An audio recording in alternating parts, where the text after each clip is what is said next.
com certeza falta a educação financeira, né? Nas escolas, a instrução. Você pega muita gente que não sabe nem o que é crédito, o que é débito hoje, né? E o mercado financeiro não é uma profissão, ele vai te somar a sua profissão, ele é como que eu falo? Ele é uma questão de, é um processo. O mercado financeiro é a última etapa da geração de riqueza. Então, você tem a sua profissão, você vai ganhar o seu dinheiro, você vai ter uma organização financeira para poder poupar o dinheiro e que sobrar você vai alocar de uma forma mais correta no mercado financeiro para te dar tranquilidade. O salário, na verdade, é uma solução de curto prazo para um problema de longo prazo. Então, se você escolher sempre o salário, eu quero ganhar um pouquinho mais no salário e você não está aprendendo nada com o seu emprego, você não está evoluindo, né? Então, muitas vezes, às vezes, vale a pena você estar num lugar que você vai aprender mais, que vai te dar um fruto melhor no futuro, do que você ganhar um pouquinho mais só por conta do dinheiro ali do salário, que você está recebendo no salário, né?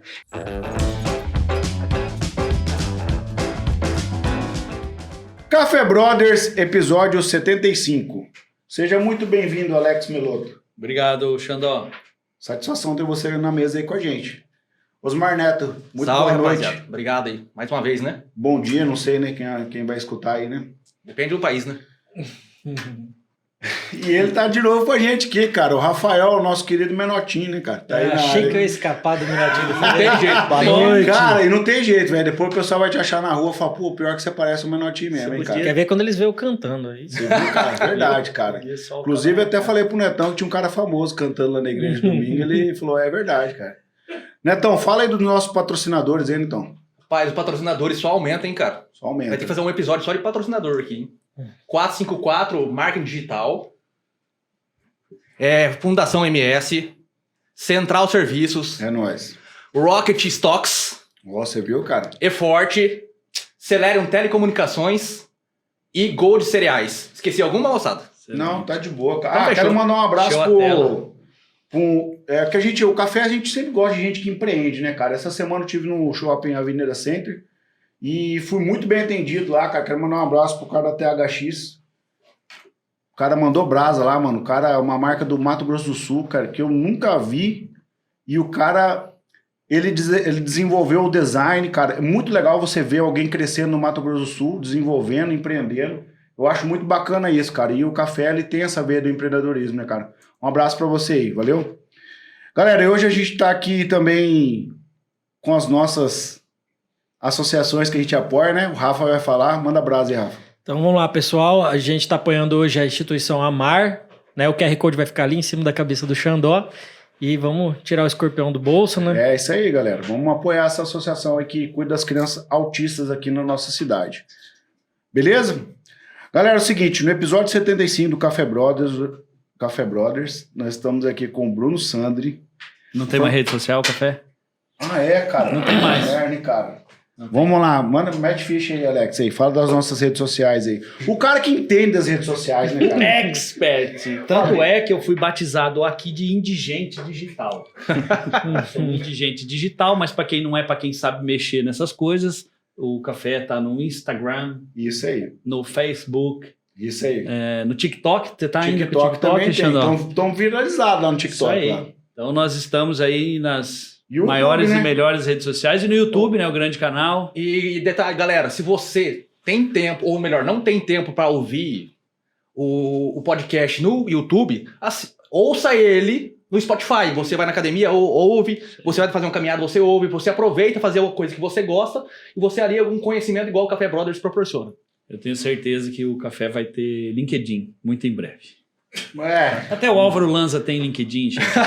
Até Álvaro Lanza tem LinkedIn. Beleza?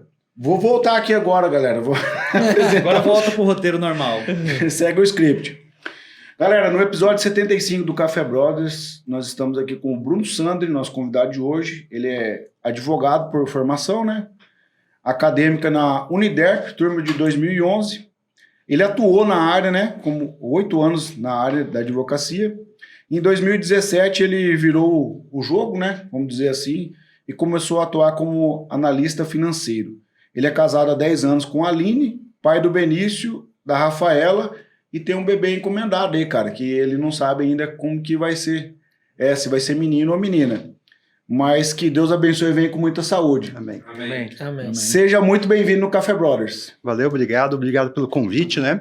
E eu confesso que estou um pouquinho com medo, né? Porque Domingo agora o Xandó falou na igreja, e aí, tá preparado?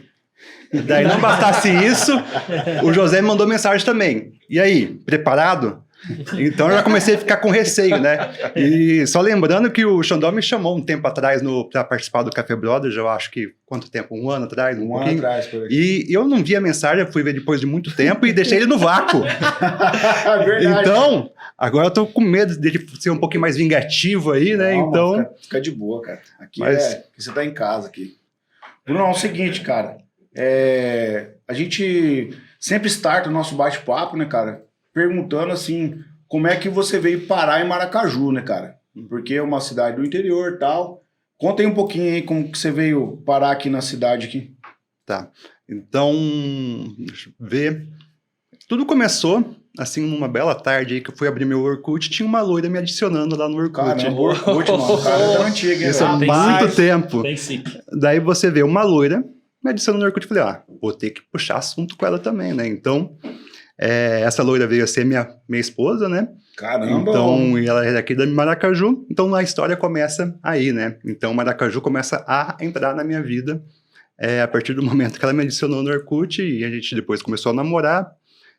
Depois veio o casamento e a gente, nesse primeiro momento, depois de formados, ela como arquiteta e eu como advogado, decidimos ir para Rondônia, né? E tentar Rondônia, a sorte mano? em Rondônia. Eu tinha então, família no já em Brasil. Rondônia, lá em Cacoal, no interior. E para começar também como advogado de arquitetura, tinha muito campo para começar as nossas carreiras. Então foi muito bom o nosso começo lá, o começo do casamento, carreira, enfim. Mas até o momento que ela ficou grávida, veio o nosso primeiro filho, e ela começou a vir muito para Maracaju, né?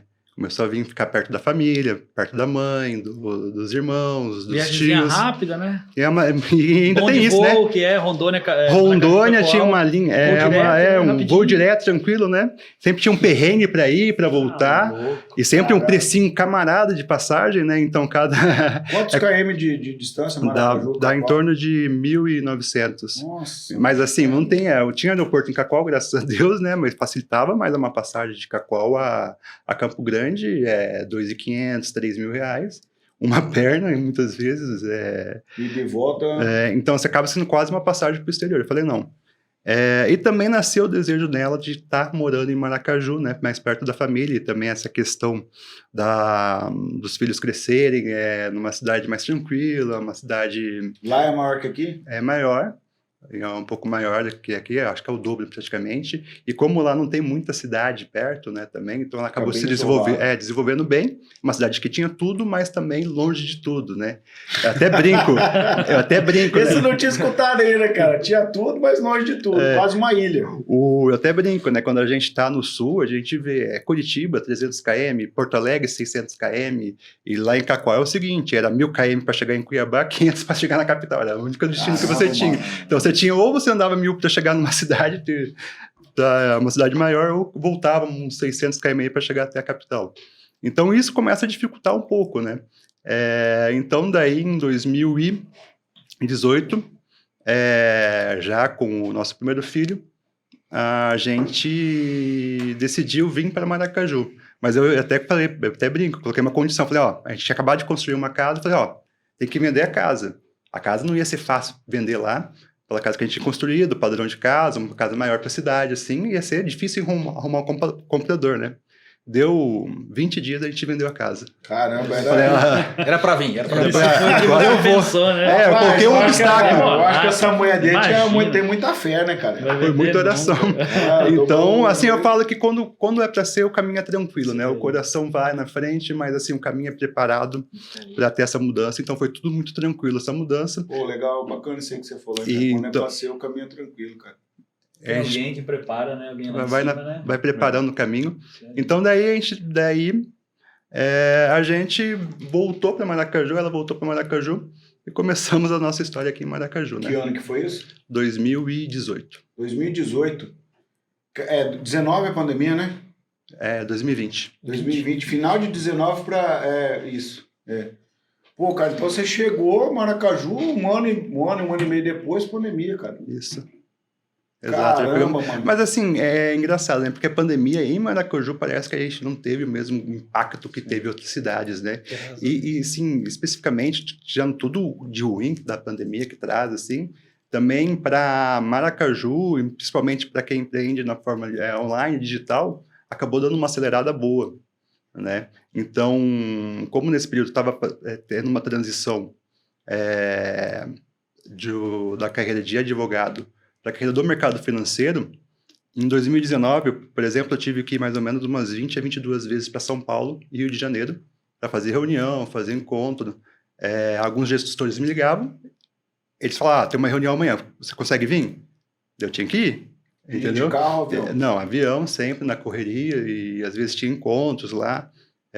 Então eu tinha que fazer o networking em São Paulo, indo para São Paulo. E depois, logo em seguida, em 2020, veio a pandemia. Então todo mundo se reeducou para fazer tudo, as reuniões online. Então talvez eu não teria continuado na carreira do mercado financeiro se não fosse a pandemia, porque facilitou. Tirando tudo, tirando, lógico, né, cara? tudo a treta. Né? Mas assim, então foi o que alavancou, eu acho que um pouco a mudança minha para o mercado financeiro foi a própria pandemia. Legal. Rafa, você queria perguntar, abrir ele... Não, eu ia perguntar, mas como que foi a sua primeira impressão quando você chegou em Maracaju, entendeu? Você achou que era um lugar de desenvolvimento, assim, um lugar para crescer? Ou você chegou meio desanimado? Como que é a primeira impressão que é de fora, assim? Cara, até brinco, assim, quem conhece, assim, Maracaju tem uma metragem que é Dodge Ram por metro quadrado, né? Você chega aqui, você tem Dodge Ram espalhada pela cidade. Então, o primeiro impacto é que é uma cidade próspera, uma cidade muito bem gerida. Então, você vê também que tem muita oportunidade aqui em Maracaju. Algumas áreas bem mais, né, na área da agricultura em si, mas você vê que é uma cidade que você consegue crescer. Lógico que eu já conheci Maracaju desde 2006, né, quando eu comecei a namorar a minha esposa, mas assim, eu sempre gostei daqui. Assim, eu sempre achei que era uma cidade muito boa, muito, como eu falei, como Cacoal é longe de tudo, aqui você está perto de tudo. Você está numa cidade do interior, segura, conforto, que te dá um pouco de conforto, e você está a 1 horinha de Dourados, 1 horinha e pouco de Campo Grande, 1h30 do Paraguai. Paraguai, bonito, se você quiser. Então você está num triângulo muito bom. Então, se você quiser ir para São Paulo, cara, hoje 10 horas você está em São Paulo de carro.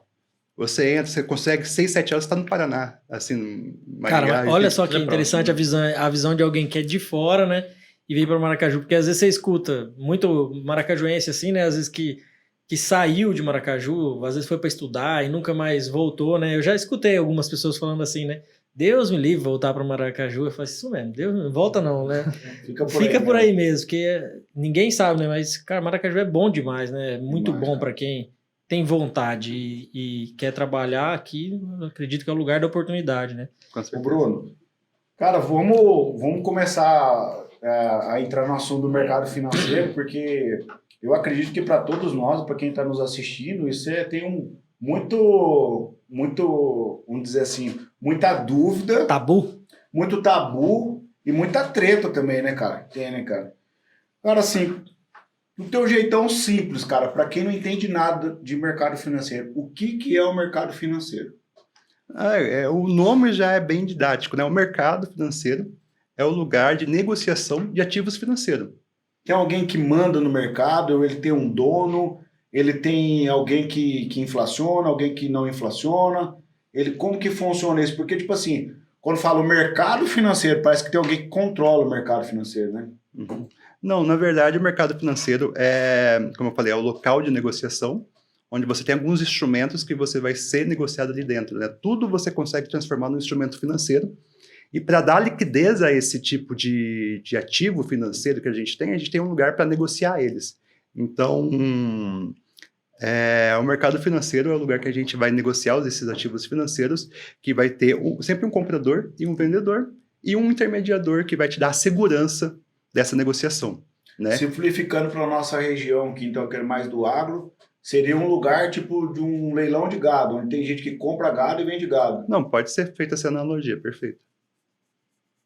Alex, quer perguntar aí, começar aí puxando aí? Eu quero, mas eu vou puxar um pouquinho para trás, porque o cara Ainda advogado. Com Aí certeza, você tá lá né? advogando, audiência, processo, petição, aí de repente você fala, não, agora eu vou ir pro mercado financeiro, mas não é assim, né? Como que foi, cara? Então, eu Acho tinha... muito bom isso aí, legal, hein? Na faculdade, no segundo ano da faculdade, eu tinha um professor de Direito Econômico que ele tinha um curso de Bolsa de Valores, tá?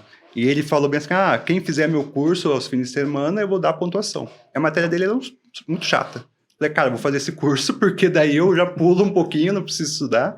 E era uma coisa que sempre me interessei também no mercado financeiro, saber um pouquinho mais. Isso em 2008. 2008, isso. E isso não era o mercado financeiro, não era o que agora todo mundo Não, conhece, é bem diferente, tem curso para todo lado. Era bem diferente o mercado, Era uma terra né? a ser desbravada ainda. Era uma terra que, nos primórdios da internet, você trocava ideia nos fóruns, trocava ideia no e-mails, assim, Tinha né? curso no YouTube, Não tinha igual hoje você curso, abre lá já e Já vem tinha os home 200. broker já ou não? Já. Já tinha alguns, mas era bem, assim... Não é Bom, como que era hoje, né? Bom, terra. Então, daí eu fiz esse curso, comecei a gostar do mercado financeiro, comecei a me interessar mais, mas é aquela velha máxima. No mercado financeiro é um lugar que você pode ter acesso aos investimentos, mas você também tem um acesso à questão mais especulativa, né? Então, quando você é novo, você acaba não tendo ainda o capital para investir como forma de investimento. Né? Então, até amadurecer um pouco e chegar até assim, depois de uns 3, 4 anos que eu comecei a entender de verdade o que poderia sair de melhor no mercado financeiro. Entendeu? Então, foi um processo de amadurecimento. Daí, quando eu criei alguns pilares, assim, primeiro tem que ganhar o dinheiro, depois tem que ter uma organização financeira para me sobrar no final do mês, e depois você investe aquele que te sobra no mercado financeiro em alguns ativos para te gerar uma renda passiva. Depois que você vira essa chave que o mercado financeiro é só um instrumento para você alcançar a liberdade financeira, daí você muda de jogo. Mas no começo eu não tinha essa ciência, né? Até você eu operava, ganhava dinheiro. Eu lembro que a primeira grana que eu fiz no mercado foi lá e comprei umas rodas pro meu carro. Tirei tudo da bolsa e falei, vou comprar. Guri, né? 18, 19 anos. Não, liquidei, ganhei 3, eu lembro que era 3 mil reais na época, ganhei, cara, eu vou comprar, colocar 18 no meu carro. Tinha um golzinho, né? Eu falei, não, tem que comprar a roda. Então você tem... Guri, né? Eu acho que se eu ganhasse mais dinheiro, vou colocar um som agora. Agora eu vou rebaixar. Então, assim, a gente não tem o foco, o que é, na verdade, o mercado financeiro. Para que serve o mercado financeiro? A gente pensa que é para ficar rico. Tem aquela ilusão do mercado financeiro. Eu vou começar a comprar ativo e ficar rico. Tem aqueles filmes que a gente vê de Lobo de Wall Street. Você pensa que, sou investidor, vou abrir o jornal, vou achar uma dica aqui da ação, de roupão, vou fumar um charuto, vou fazer uma ligação. A gente tem essa figura do mercado, estereótipo do mercado financeiro. Ô Bruno, então você ficou um tempo com as duas atividades. Não, com certeza. Daí, como no direito, eu acabei indo mais para o direito empresarial, e eu nunca gostei muito de ir na justiça, litigar na justiça. Eu sempre fui mais na parte preventiva, contrato, consultoria. E eu consegui já, com um pouquinho mais maduro no mercado financeiro, também colocar algumas questões do investimento, né? Porque você tem que fazer o pilar, geralmente, da empresa. Você tem que fazer a parte de sucessão dos donos, né, da empresa, você tem que cuidar da parte tributária, você tem que cuidar dos contratos, você tem que fazer a gestão patrimonial da empresa e também você tem que alocar os ativos, né, da empresa. Muitas vezes o dono precisa de uma assessoria ali para alocar. Então eu comecei a buscar mais especialização nesse sentido de alocação de ativos para poder estar agregando na advocacia. Então a minha mudança mais para a parte de consultoria financeira, ela acabou sendo muito natural, muito tranquila. Como se tivesse juntado as duas coisas. Juntado e depois eliminado a parte do direito. Então foi uma parte assim, foi uma hora era direito, depois foi o direito mais os investimentos e até chegar na parte da questão do só ficar exclusivo no mercado financeiro. Ô Bruno, e teve que perder bastante, quebrar muita cabeça para começar a ganhar? Como é que foi a experiência aí? Porque a gente sabe que não é uma coisa fácil, né? E acho que você vai melhorando à medida que você vai adquirindo conhecimento, né? E até adquirir esse conhecimento, como que foi? No mercado financeiro, você aprende muito pela dor, né? De você aprender. E daí você tem 2 caminhos quando você perde. Ou você aprende ou você desiste, né? Então, eu falo para todo mundo, assim, quando eu vou fazer quando eu fazia muita mentoria, cara, tudo que você está passando eu já passei, eu já entendi, eu sei, por isso que eu estou falando para você fazer desse caminho. Mas você pode escolher fazer outro caminho que você vai quebrar a cara, né? Então, assim, você acaba aprendendo e acaba explicando muito pela dor que você tem. Então, você consegue juntar tanto a prática que você tem como a teoria. Então, eu fui buscando mais artigos científicos, fui fazendo as certificações necessárias para estar no mercado financeiro, fui adquirindo conhecimento, lendo alguns livros, até criar toda essa casca do mercado financeiro, entendendo o melhor caminho para se seguir, né? Mas sim, no começo, eu falo que a parte psicológica é muito importante, né, no mercado financeiro. Você acaba tendo algumas situações que você fala, putz, eu fiz desse jeito, como que eu sabia que eu ia fazer de outro jeito e acabei me boicotando no mercado financeiro. Você acaba entendendo que o grande problema é muita parte psicológica. Então, lógico que no começo, que nem eu falei, até a parte da questão do carro, que eu falo, comprei a roda, você entende, putz, por que eu comprei a roda? Eu podia ter multiplicado mais o dinheiro, não precisava ter tirado o dinheiro de tudo. E agora, comprei uma roda, não tem mais dinheiro na Bolsa de Valores, agora o que vai render ali dentro? Dinheiro é insumo, né?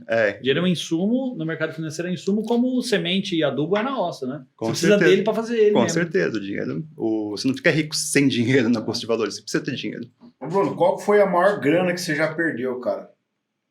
No mercado financeiro. Cara, assim, eu tenho alguns que eu falo que o maior aprendizado no mercado financeiro... Rapaz, como é que ele me manda essa assim, na lata assim, né, Bruno? Eu tô aqui querendo comer pelas beiradas. Aqui ele é vingativo mesmo, hein? É vingativo, né? Vingativo. Porque assim, não, tudo bem, cara. Eu acredito que você saiu muito bem, cara. Já no começo, viu?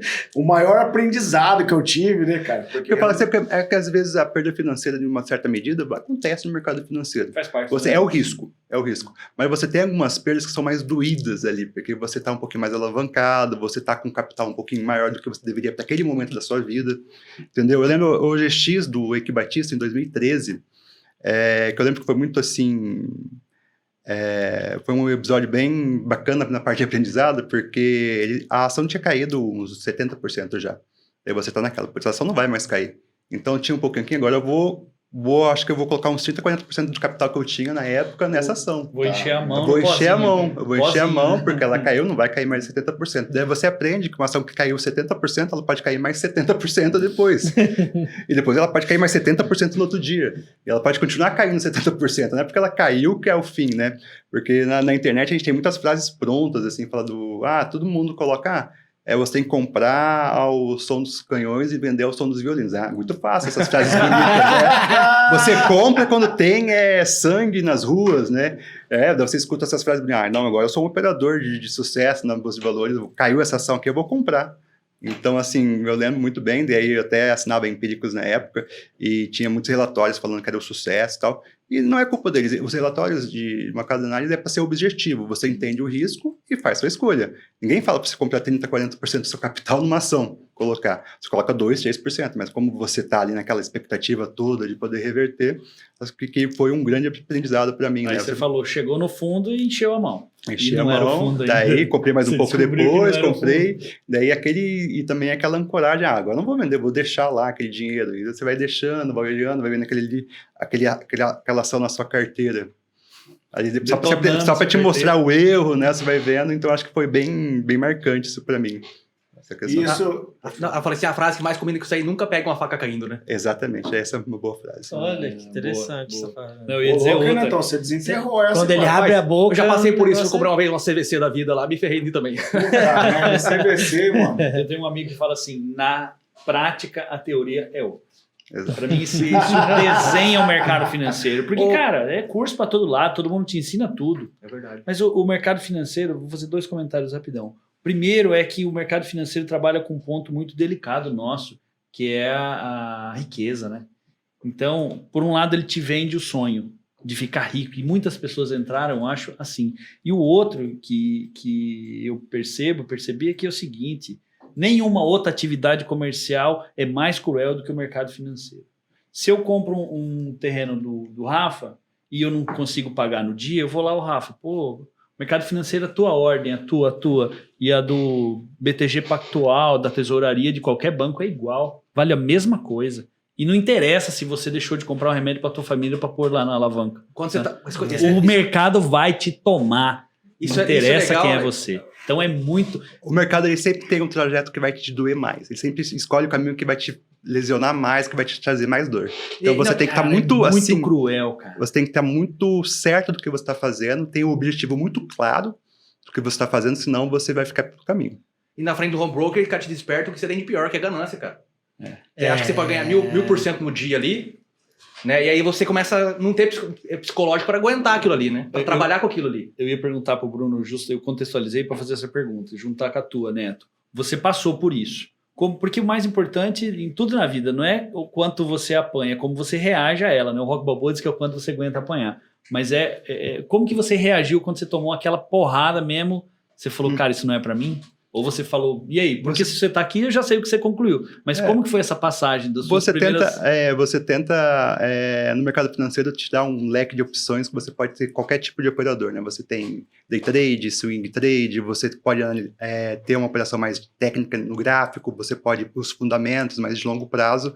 Então, assim, quando você entra, você acaba tentando de tudo. Você muda muito fácil a estratégia sua no mercado financeiro. Até você cair a sua ficha que você tem que ir.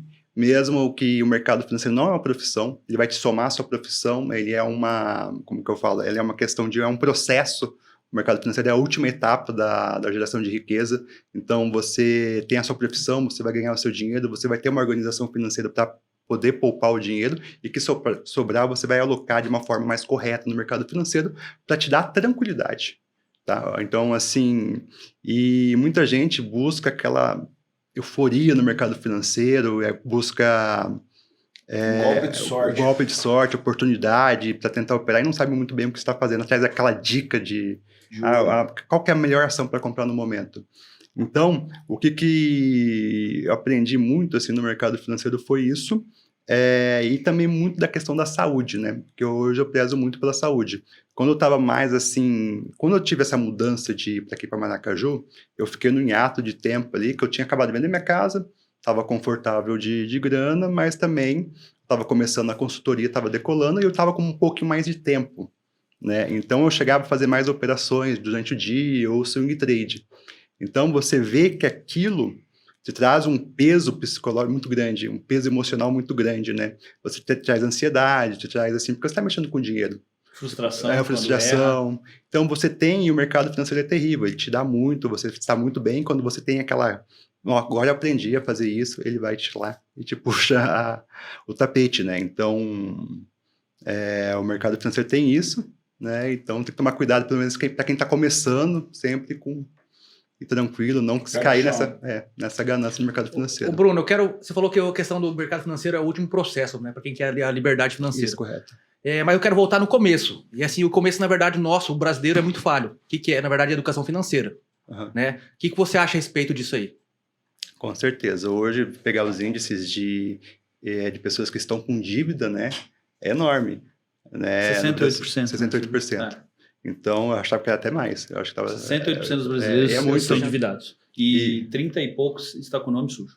Exato. A gente saiu de 2017 para agora, a gente saiu de 500 mil investidores na Bolsa para 5 milhões. Nos Estados Unidos, hoje, eu acho que chega cerca de 60% da população dos Estados Unidos investe na Bolsa de Valores. Né? Então, com certeza, falta a educação financeira, né? Nas escolas, a instrução. Você pega muita gente que não sabe nem o que é crédito, o que é débito hoje, né? Então, falta mesmo essa consciência. A educação, mas é muito difícil também você dar a educação financeira quando está faltando muitas outras coisas, né? Enfim, mas sim, começa com a educação financeira, começa a saber entender os motivos de...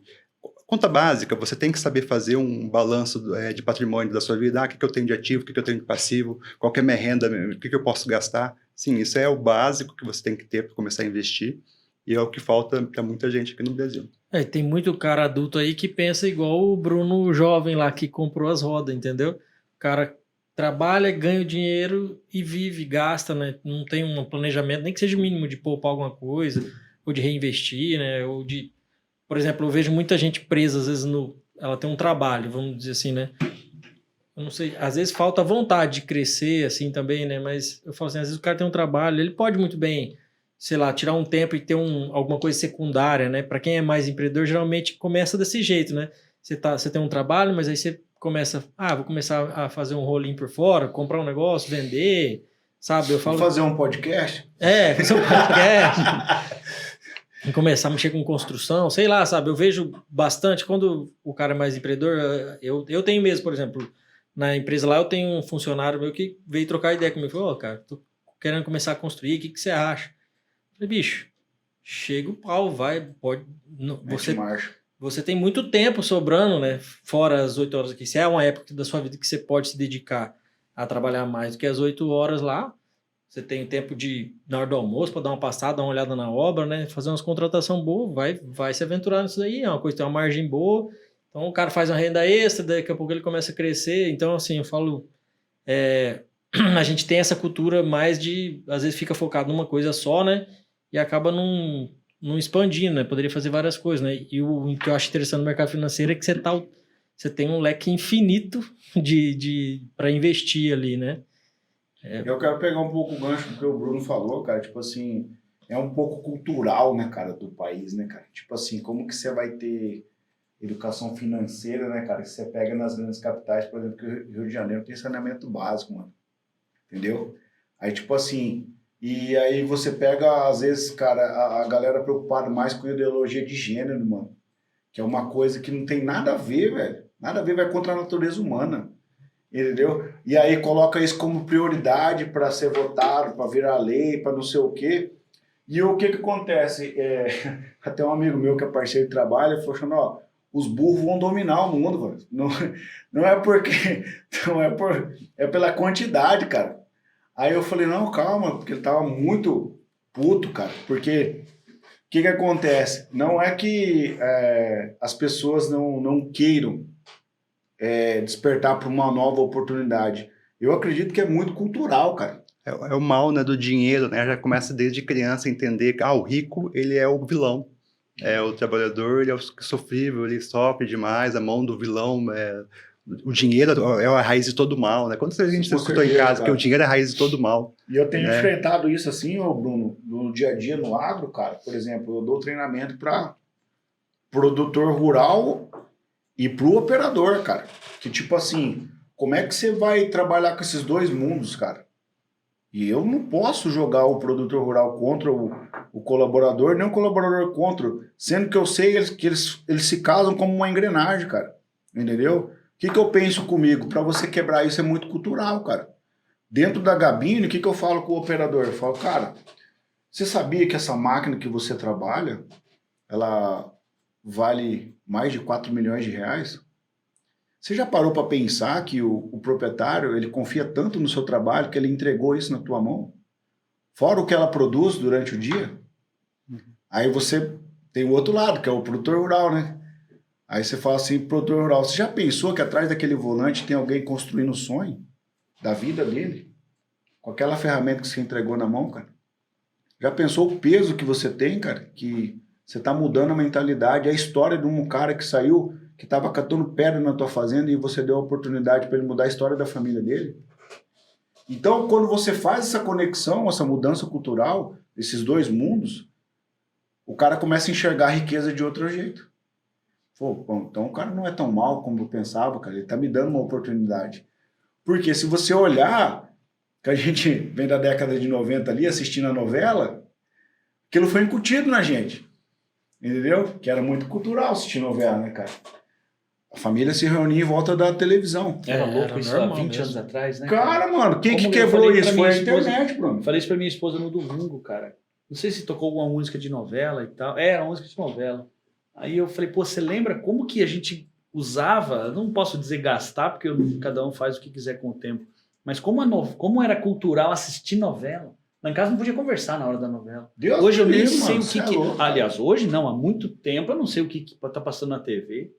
Como que a gente mudou a influência, né? Entendeu? Então, assim, por isso que é legal ter você aqui para bater esse papo e de desmistificar o mercado financeiro, de achar que é uma roleta de aposta e tal, porque tem estudo, tem técnica, a gente já vai falar sobre isso. Tem livros para a pessoa ler, tem curso de pessoas sérias, né? Que o cara estuda ali. E achei muito bacana o que você trouxe, ele é um complemento. Para em algum momento da sua vida você lançou uma semente lá atrás, que daí vem para da semeadura, né, cara? Exato. Falando em livro, né, o livro do Pai Rico e Pai Pobre é muito legal nesse sentido. Para quem ainda não leu, fica aqui a indicação, né, porque ele explica muito bem essa questão de ter ativos e passivos, em buscar acumular mais ativos que vão te gerar uma renda do que ter um passivo que vai subtrair o seu dinheiro no final do mês, né, porque, putz, a pessoa está começando a ganhar dinheiro, ela já antecipa um sonho futuro, né, putz, eu vou comprar um carro, não tenho dinheiro para comprar um carro, então vou fazer 36 parcelas para comprar um carro, 48 parcelas. Você está antecipando, você entra na máquina do tempo, você está antecipando um sonho. E para isso você está pagando juros. Os juros é o preço do dinheiro, do tempo, né? Então você está antecipando um sonho, já usando ali a máquina do tempo com uma condição que você ainda não tem condição de comprar um carro. Bom, pode planejar, pode comprar juros? Com certeza pode.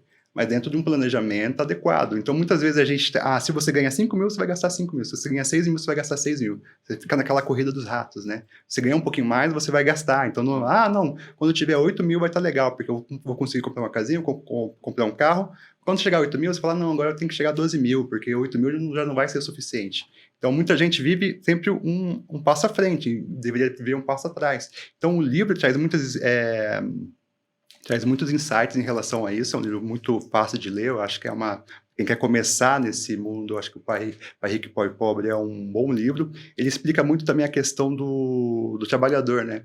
Porque tem uma passagem no livro que ele fala sobre, cara, o trabalho, o salário, na verdade, é uma solução de curto prazo para um problema de longo prazo. Então, se você escolher sempre o salário, quero ganhar um pouquinho mais de um salário, e você não está aprendendo nada com o seu emprego, você não está evoluindo, né? Então, muitas vezes, vale a pena você estar num lugar que você vai aprender mais, que vai te dar um fruto melhor no futuro, do que você ganhar um pouquinho mais só por conta do dinheiro ali do salário, que você está recebendo no salário, né? A questão dos operadores de marketing tem muito isso. Às vezes ele está numa fazenda que ele vai aprender muito, mas ele escolhe uma outra fazenda que talvez ele não vai aprender nada para ganhar um pouquinho a mais e não vai evoluir mais, né? Então, muitas vezes é bem melhor quando está novo você trabalhar para aprender. E depois você ir evoluindo. Eu costumo dizer, né? Bom, a fundação tem 90 funcionários, então lá tem gente de todos os níveis e tem espaço para todo mundo. Eu costumo dizer que as pessoas têm pouca paciência com a carreira, né? É isso que você falou, o cara já entra, já quer ganhar um monte, e por causa de R$200 ele troca de emprego e se enfia num lugar que ele não aprende nada. Então eu digo para a moçada, vocês têm que ter paciência, tem que construir a carreira. E uma coisa que eu aprendi, até os 30, você aguenta tudo que você tem que aprender. Dos 30 aos 40, você já tem um valorzinho melhor. E, depois dos 40, você escolhe. Mas uma coisa que eu quero voltar, Bruno, é que você está trazendo aqui, e com certeza quem está nos ouvindo, nos assistindo, ou já ouviu falar, ou já operou, ou quer operar, iludido pelo sonho de ficar rico, que é justamente o que nos vendem na internet. Se você digitar no YouTube lá, Finan, já vai aparecer 200 cursos como ficar rico no mercado financeiro. E o Bruno está trazendo uma mensagem aqui, moçada, que eu ouvi e vi pouquíssimas vezes no mercado financeiro, que é essa mensagem que ele está fazendo de como o que você tem que fazer, porque o que nos dizem lá fora é o contrário. É fácil, entre, chamam de aposta. O Torada contou uma história aqui pra gente no making off aqui, que era o quê? Uma aposta. Ele apostou, você usou esse termo, inclusive. E muita gente trata, e não é isso. Então, eu queria explorar um pouco mais isso, Bruno. Primeiro, para desmistificar a parada. E segundo, para dizer que para você fazer isso, você precisa ser um profissional. Fala um pouquinho dessas operações para nós, então. O que é o day trader, o swing trader e o apostador? Tá. Existe uma operação mesmo que é apostador? Como é que é? Eu acho que foi extinto no Brasil, não foi? Eu já vi falar, num negócio... Lá, que você sobe o gráfico assim, lá. Como é o nome daquilo? Opções binárias, você tem... Opções binárias. Na verdade, nunca foi permitido no Brasil, né? Sempre operou por fora, tinha algumas instituições que tentavam trazer para o Brasil, mas sempre foi proibido porque ele não estava regulamentado dentro dos órgãos aqui. Enfim, mas assim, na internet, o marketing digital ele é baseado em 2 fatores, na ganância e no medo. Então, trabalha muito bem quando a bolsa está subindo na ganância, né? Porque você não pode ficar de fora. E quando está caindo no medo, você tem que fazer outros tipos de operações, você tem que fazer isso. Então, o marketing digital hoje, ele trabalha muito nessas 2 vertentes na internet. Então, o marketing digital também, ele explorou muito essa parte do mercado financeiro. Você vê gurizada de 17, 18 anos falando que ficaram ricos com operações. Ferrari. Não, é o Porsche, né? O Porsche. Acho que nunca vendeu tanto Porsche. Acho que o Porsche hoje tem o maior ágio dos carros ali, por conta disso aí, né? Porque o pessoal começa a ganhar dinheiro vendendo curso na Não sabe o internet. preço da colhedeira, né? Isso aí, eu acho interessante. Eu vi muita gente que disse que ficou rico na operação e não operava. Ficou rico vendendo curso. Com certeza. Deixa eu só fazer um adendo, porque você falou um negócio interessante. Esse dia eu vi um vídeo do Murilo Couto, né? O Murilo falando, né? Que humorista? O humorista lá, esqueci o nome dele, Murilo Couto. Murilo Couto, ele faz o Murilo Couto, né? E aí ele fala sobre o curso, né? Os caras falam assim pra ele: recebi um e-mail, o cara reclamando que fez o meu curso e não ficou milionário. E falando que eu tava errado. Falou assim: eu não tenho culpa se ele não ficou milionário com o meu curso. Eu fiquei milionário, então tá tudo certo. Ele fala assim. Exatamente. Eu vi muito isso, cara. Então tem muito isso, cara, tem que ser sempre muito honesto na internet, né? Esse pessoal não dura muito também na internet, mas consegue fazer um pezinho de meia ali, né? Mas não são pessoas que saem do mercado e acaba criando ainda mais esse estereotipo do mercado de ser um lugar de aposta, que você vai conseguir ficar rico no curto prazo, né?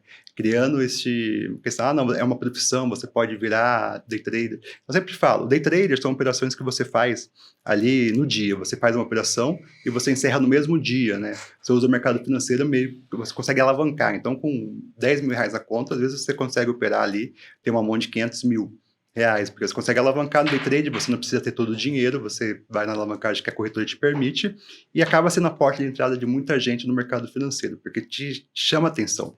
É um pouco até mais difícil. Se eu chegar para todo mundo e falar que, vamos para o mercado financeiro, vamos investir, vocês vão ganhar 10, 12% ao ano, 13% ao ano se vocês forem muito bons. Ninguém vai querer investir.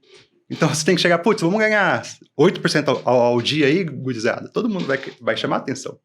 Né? Então, querendo ou não, é até complicado isso. Porque 10 contas aí sobrando. Vamos fazer uma vaquinha aqui. Todo mundo vai querer testar. Então, o marketing aproveita disso, a gente chama atenção em relação a isso, daí o pessoal, eu vou ver isso aí, como que é isso aí.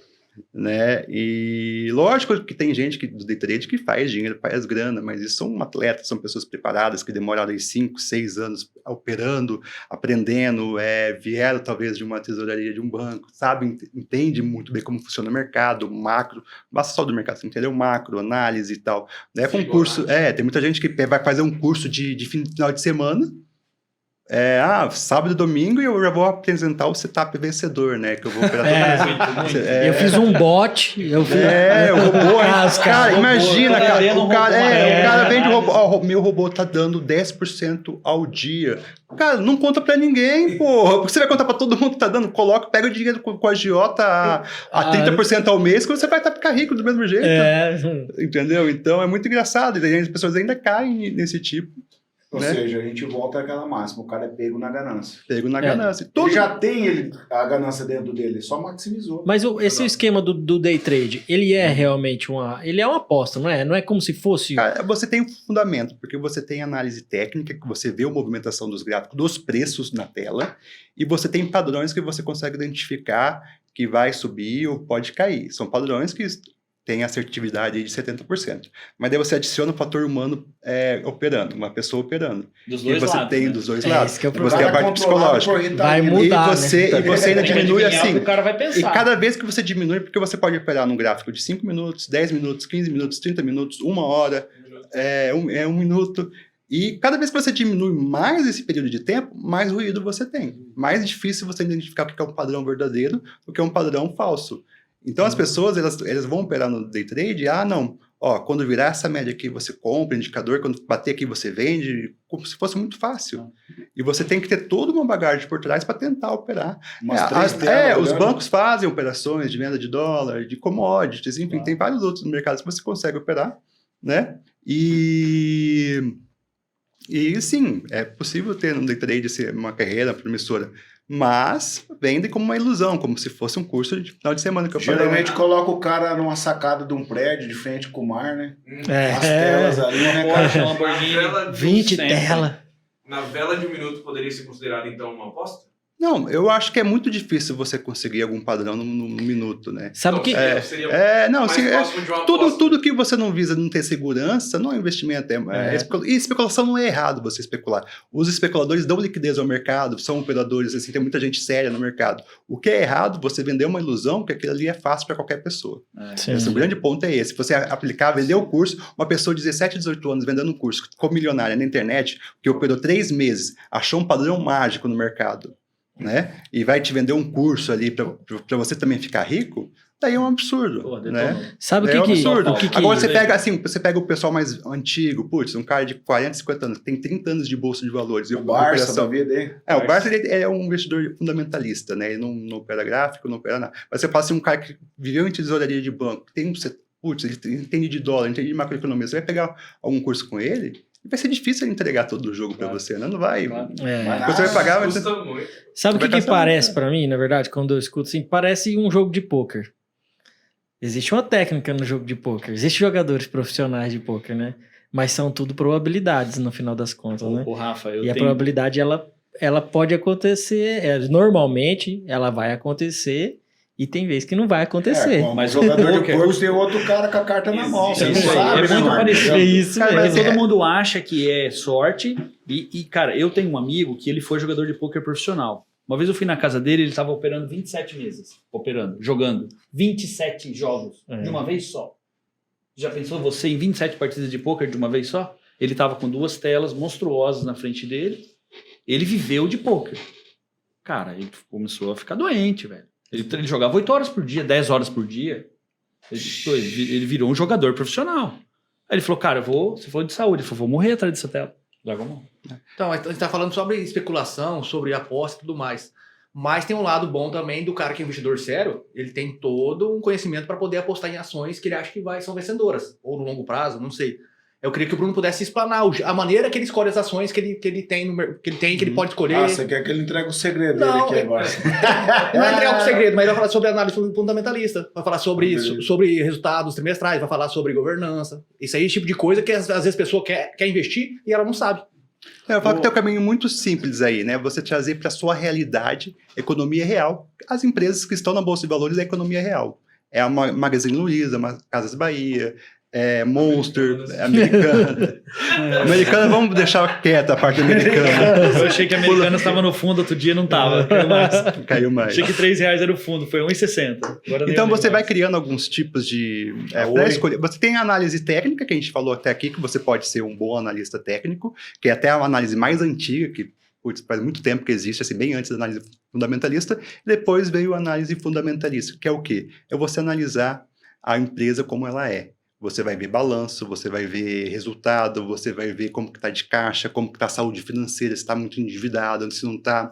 Vou ver os indicadores. Como que está valendo... Se ela tem concorrência, a porta de entrada, a barreira de entrada. As vantagens competitivas de uma empresa. Para você ser investidor ao longo prazo. De longo prazo, através de umas compras periódicas, ou uma compra só quando você tiver assim, uma noção maior do quesito preço da ação, né? Mas assim, a análise fundamentalista parte do fundamento, da realidade da empresa, esquece um pouco o gráfico, esquece um pouco essa parte mais especulativa dentro da Bolsa de Valores. Então, você tem sim como você ter um pouquinho mais de segurança, desde que você entenda um pouquinho mais da empresa, né? E ainda assim, né? Por exemplo, assim, que tem uma empresa aqui no Brasil, eu gosto muito dela, a WEG. A WEG faz motores. Motor para silo. Se você pensar de motor, ela faz. Não só motor, né? Isso. Energia solar também. Depois ela migrou um monte de coisa. Tudo. Então eu conheço a WEG desde a época da década de 90. Meu tio começou a trabalhar com motores, rebobinando motores, né?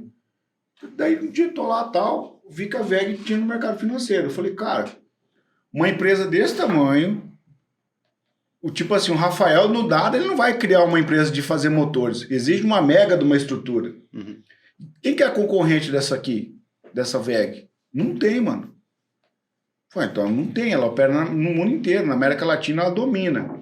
Então, tipo assim, você olha, cara, pensando a longo prazo, essa empresa aqui não vai quebrar.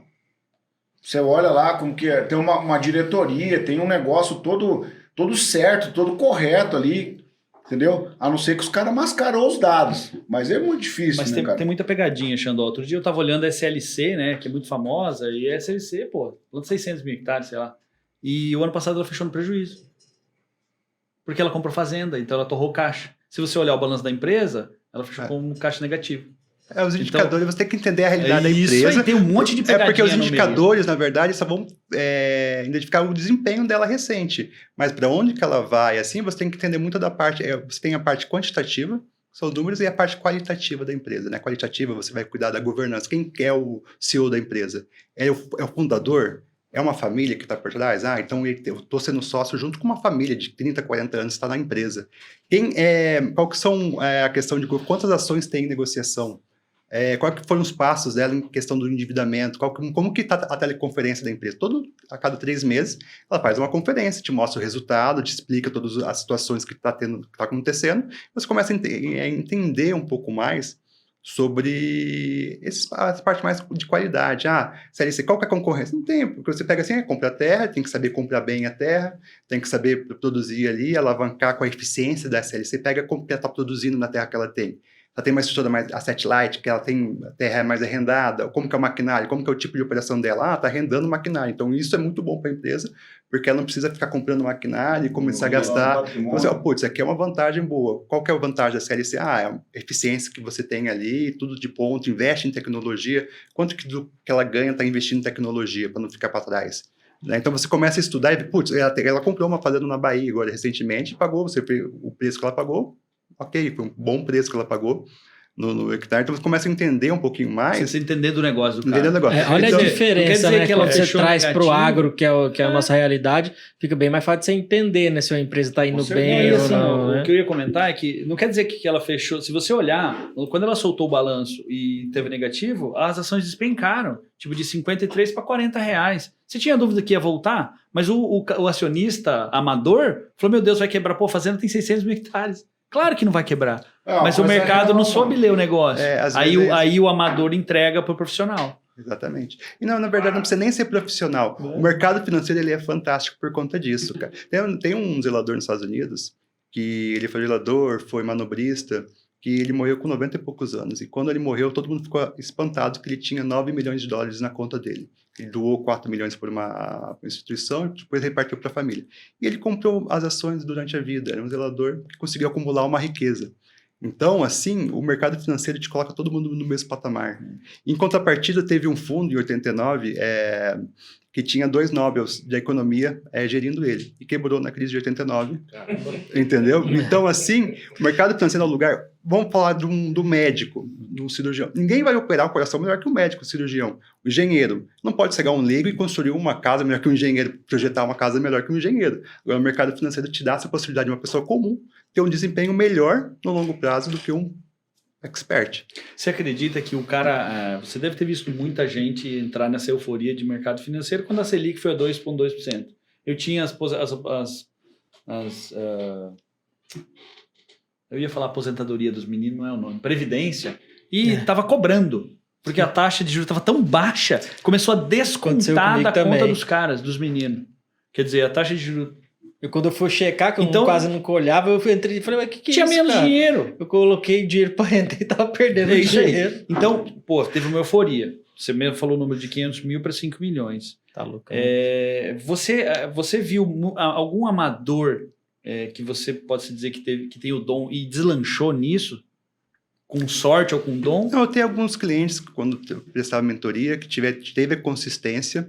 E é legal você ver o crescimento dos dividendos, né? Você tem um parâmetro assim, de dividendos. Então, ele começou ganhando ali 30, 40 reais e num período de 4, 5 anos já estava tirando ali por mês 1.500, 1.800 de dividendos. Isso num período de 5 anos, com consistência de aportes. Então, assim, você vê... Esse assim, é o mundo real. É o mundo real. 5 anos. 5 anos. E é pouco ainda para você tomar uma base. Assim, agora, você faz o cálculo mesmo dos juros compostos ali, até 5 anos você ganha muito pouco, e depois começa a dobrar, até 10 anos ele vai, com certeza, de 1.500 ele vai para 4.000, depois 10 para 20 anos, com certeza de 4.000 ele vai para 18.000, 19.000, por conta da força dos juros compostos. Então, tendo essa consistência, você consegue sim. Legal, mas o problema é ter a consistência, no começo é difícil. E os dividendos, você acha que, por exemplo, eu confesso, sou um cara que não entende de nada. Igual eu estava comentando com vocês antes lá, a única aplicação que eu tenho é porque tinha um amigo que era, acho que analista da XP lá, ele pediu para eu pôr, coloquei lá, e nem olho, era um valor pequeno também, Mas eu tenho muita curiosidade, tenho vontade de mexer, mas não para apostar, né? Eu queria... Vamos indicar o curso dele, Vem Pra Bolsa. Vou falar Rodolfo, assim, né?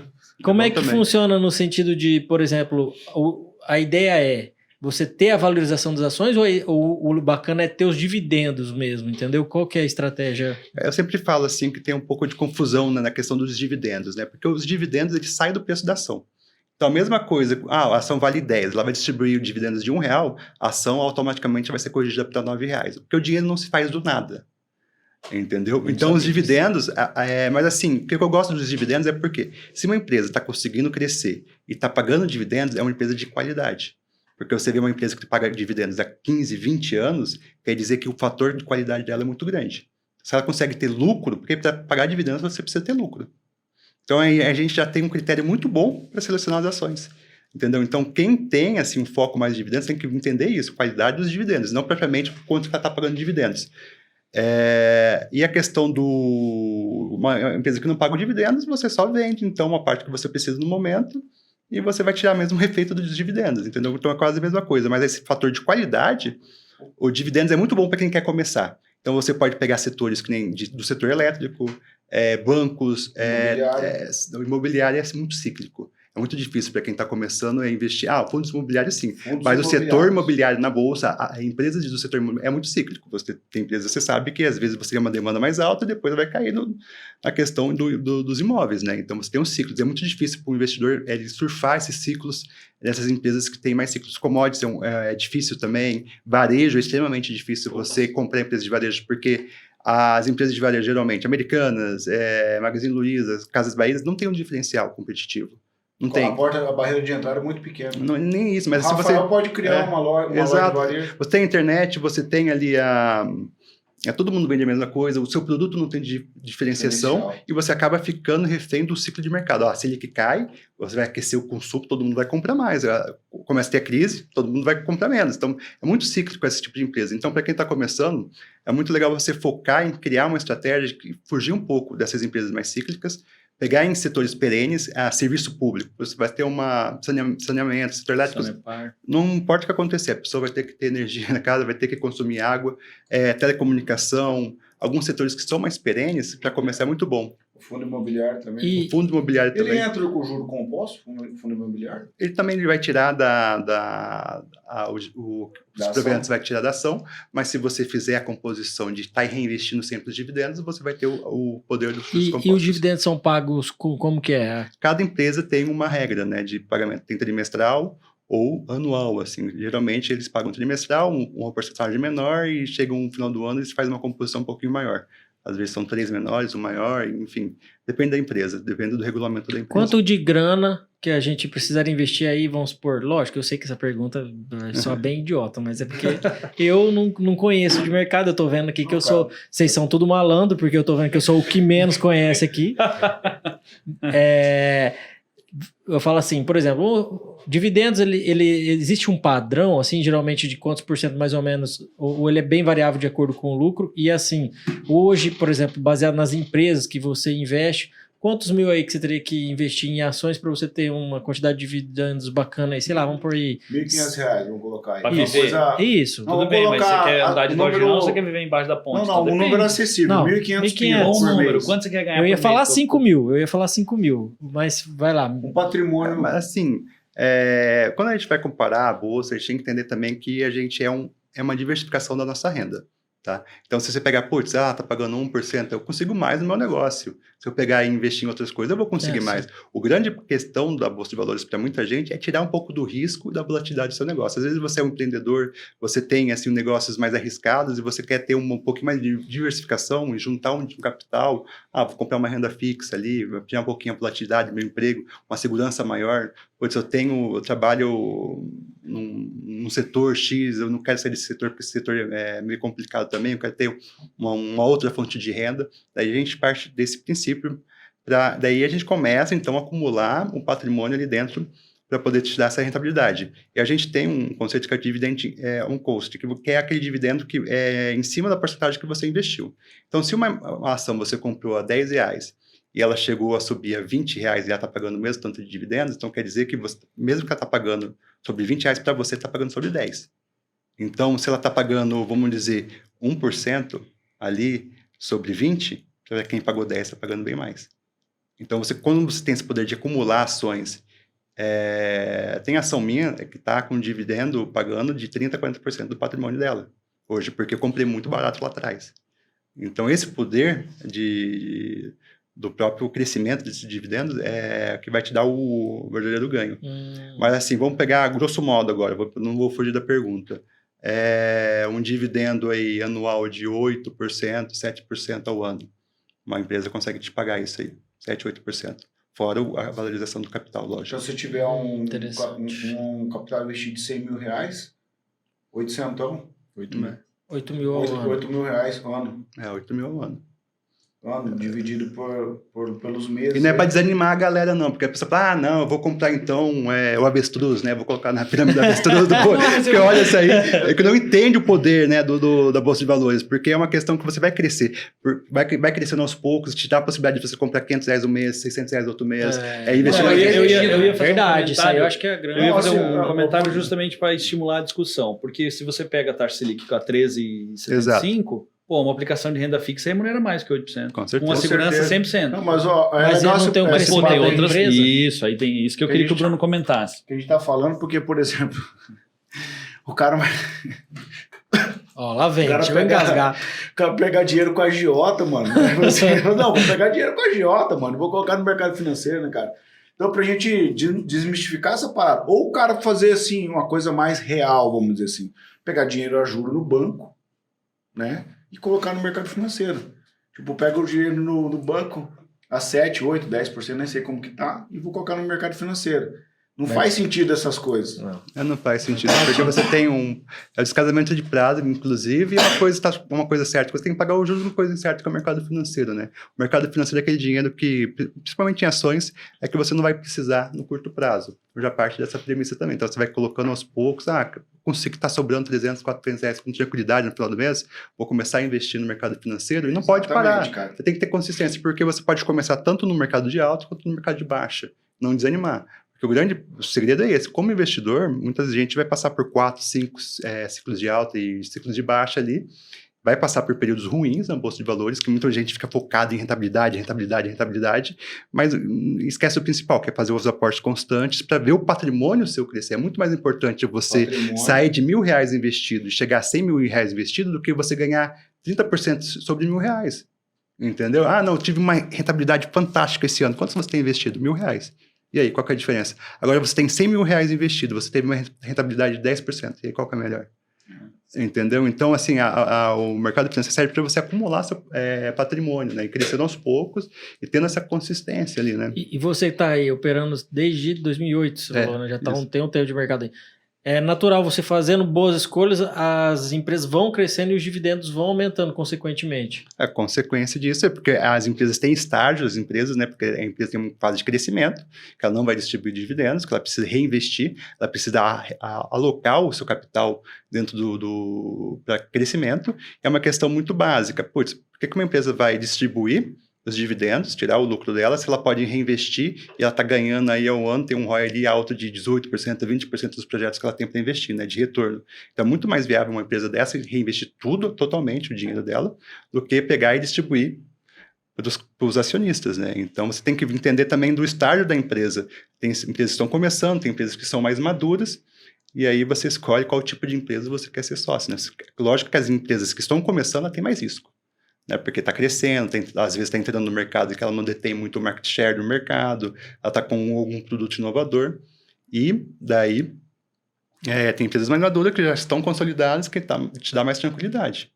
Então, como investidor, quando você começa a investir, você começa a ter algum padrão. Não, eu gosto mais de empresas menores, que têm possibilidade de crescer. Ou eu vou para empresas que são maiores, mais consolidadas, porque eu não tenho muito tempo para estudar, então essas empresas não precisam ficar lendo balanço e tal. Eu sei que uma empresa do setor elétrico não vai quebrar de uma hora para outra, porque não tem nenhum problema.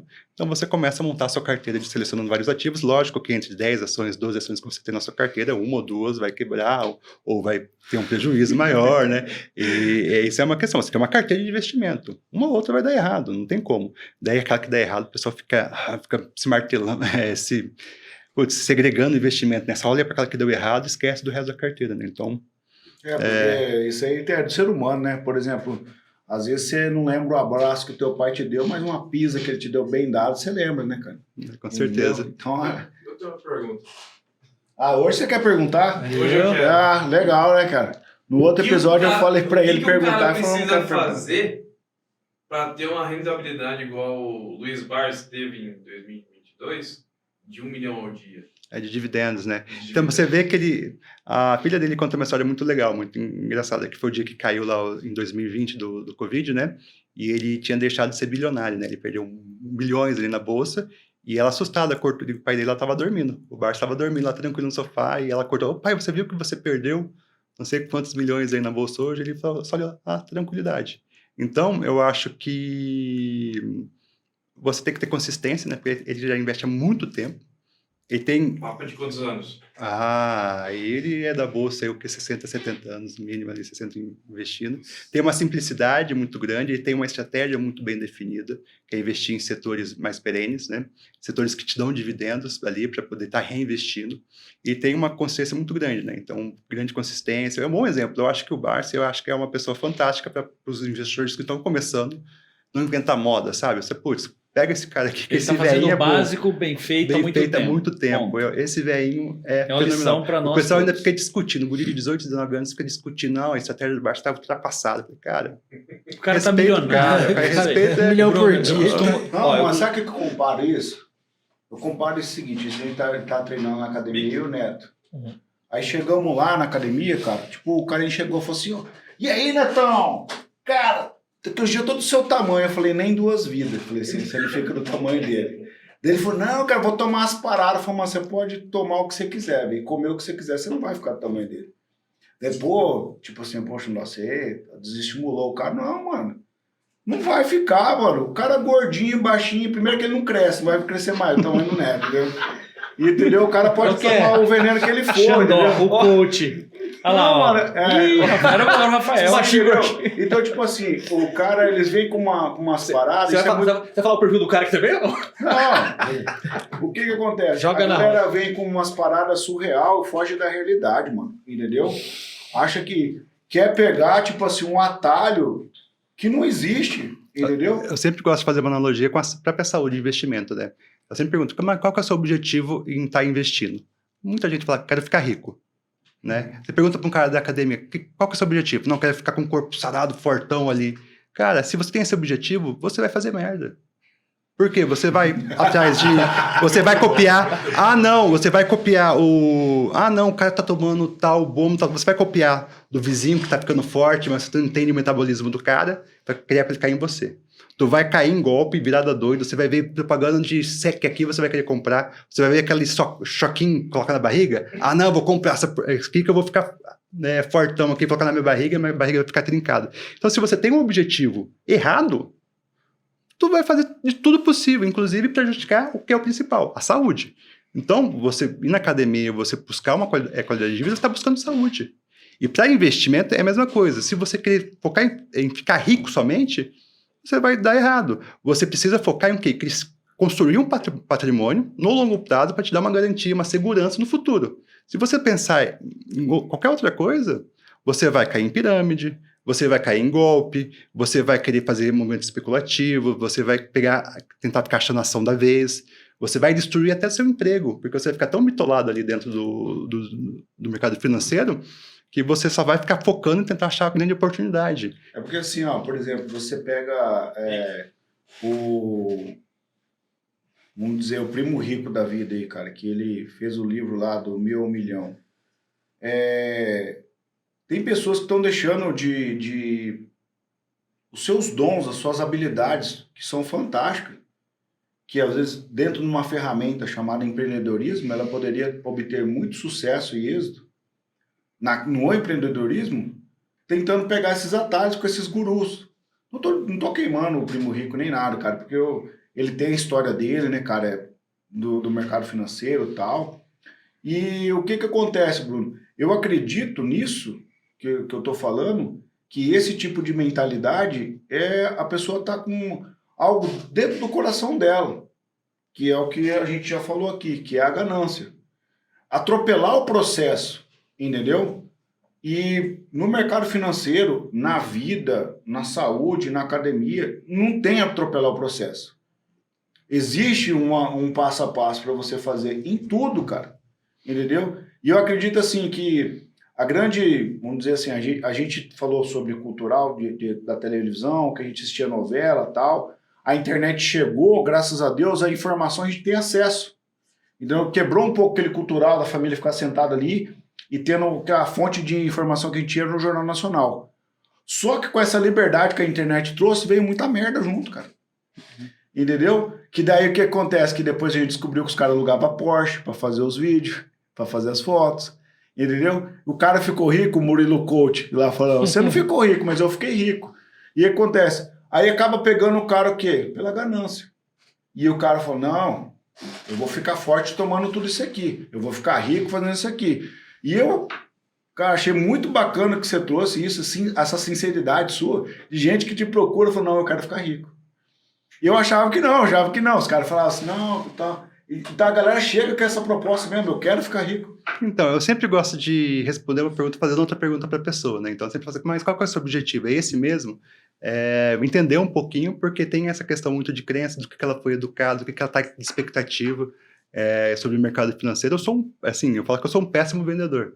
Porque você podia estar de rodo, assim, porque na internet hoje você pode aproveitar dessas situações, né? Porque você usa alguns gatilhos ali dentro do marketing, você coloca, autoridade, você coloca o gatilho de prova social, você coloca um gatilho, uma casa legal, tô num lugar legal. Piscina, exato, daí a pessoa quer ter aquela vida, então você usa a escassez, não, as vagas só hoje, amanhã vão aumentar. Assim, né?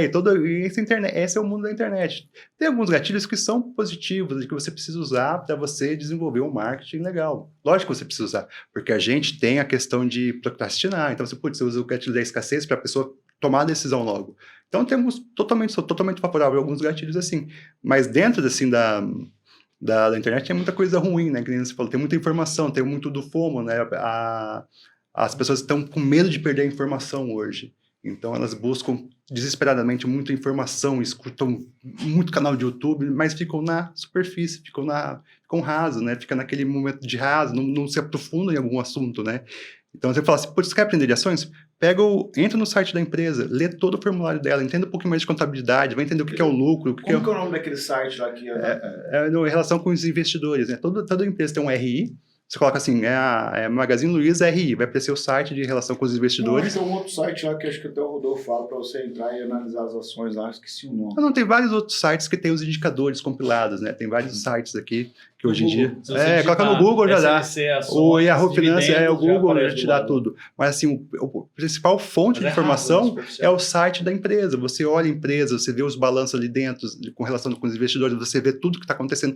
Tem um manual da empresa, que é o formulário de referência para você ler, buscar, mas as pessoas não querem isso, né? As pessoas não querem ter essa profundidade, elas querem soluções práticas. Que é a dica. A gente tipo assim, já vai no Bruno, porque o Bruno estuda. Antigamente, eu tive muita experiência. Assim, pessoal, o que você acha dessa empresa? Eu falei assim, essa empresa eu acho muito boa.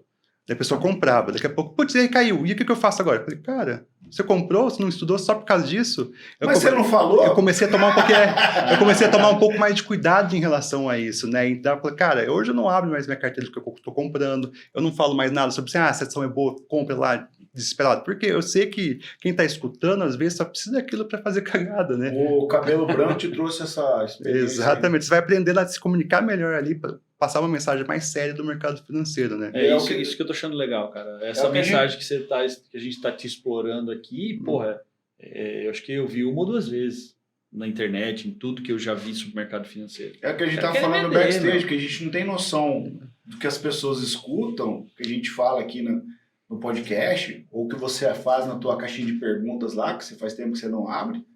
E aí, o cara mandou uma pergunta lá, às vezes eu olhava a tua caixinha de perguntas lá, Bruno, eu tenho 100 pila, cara. O que eu faço pra ficar rico?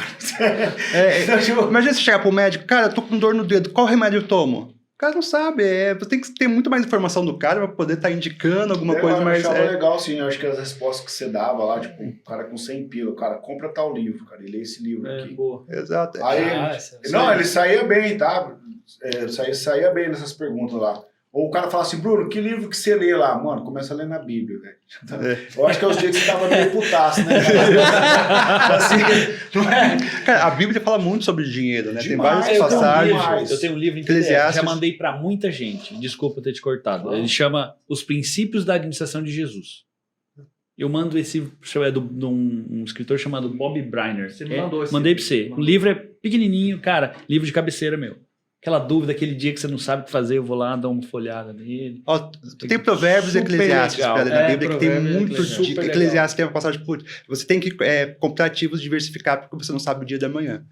Pô, É que que passagem é essa? Explica tudo do investimento. É. O que cara, é basilar você ter diversificação de investimento, você ter o seu rendimento da sua profissão e você ter outras coisas, porque você não sabe o dia de amanhã. Então amanhã, putz, pode cair as ações, eu posso perder o emprego, pode acontecer várias coisas comigo, mas eu tenho ali um capital guardado. Aí o primo rico foi lá e fez a arca. A arca é isso aí, mano, que ele falou, cara, entendeu? Que a arca tem vários bichos, né, tal, né? E aí, tipo assim, o primo rico tem uma sacada muito massa que eu achei, tipo, que depois dele estudar um monte de coisa, que ele começou a ler a Bíblia, ele falou, mano, tava tudo aqui, velho. Tava tudo aqui. E aí, o que acontece? O Salomão, nesse aí, ele fala, lança o teu pão sobre as águas, né? Depois de muitos dias, você vai encontrar ele. Provérbios fala, ó, preguiçoso, vai ter com a formiga. Então tem várias sacadas que vai dando ali no livro de Provérbios. E Fala do curto prazo também. curto prazo também, cara. Muita coisa. E fala outra coisa do princípio da semente, cara. O livro de Provérbios, cara, que quem olha pro tempo não planta e também não vai colher.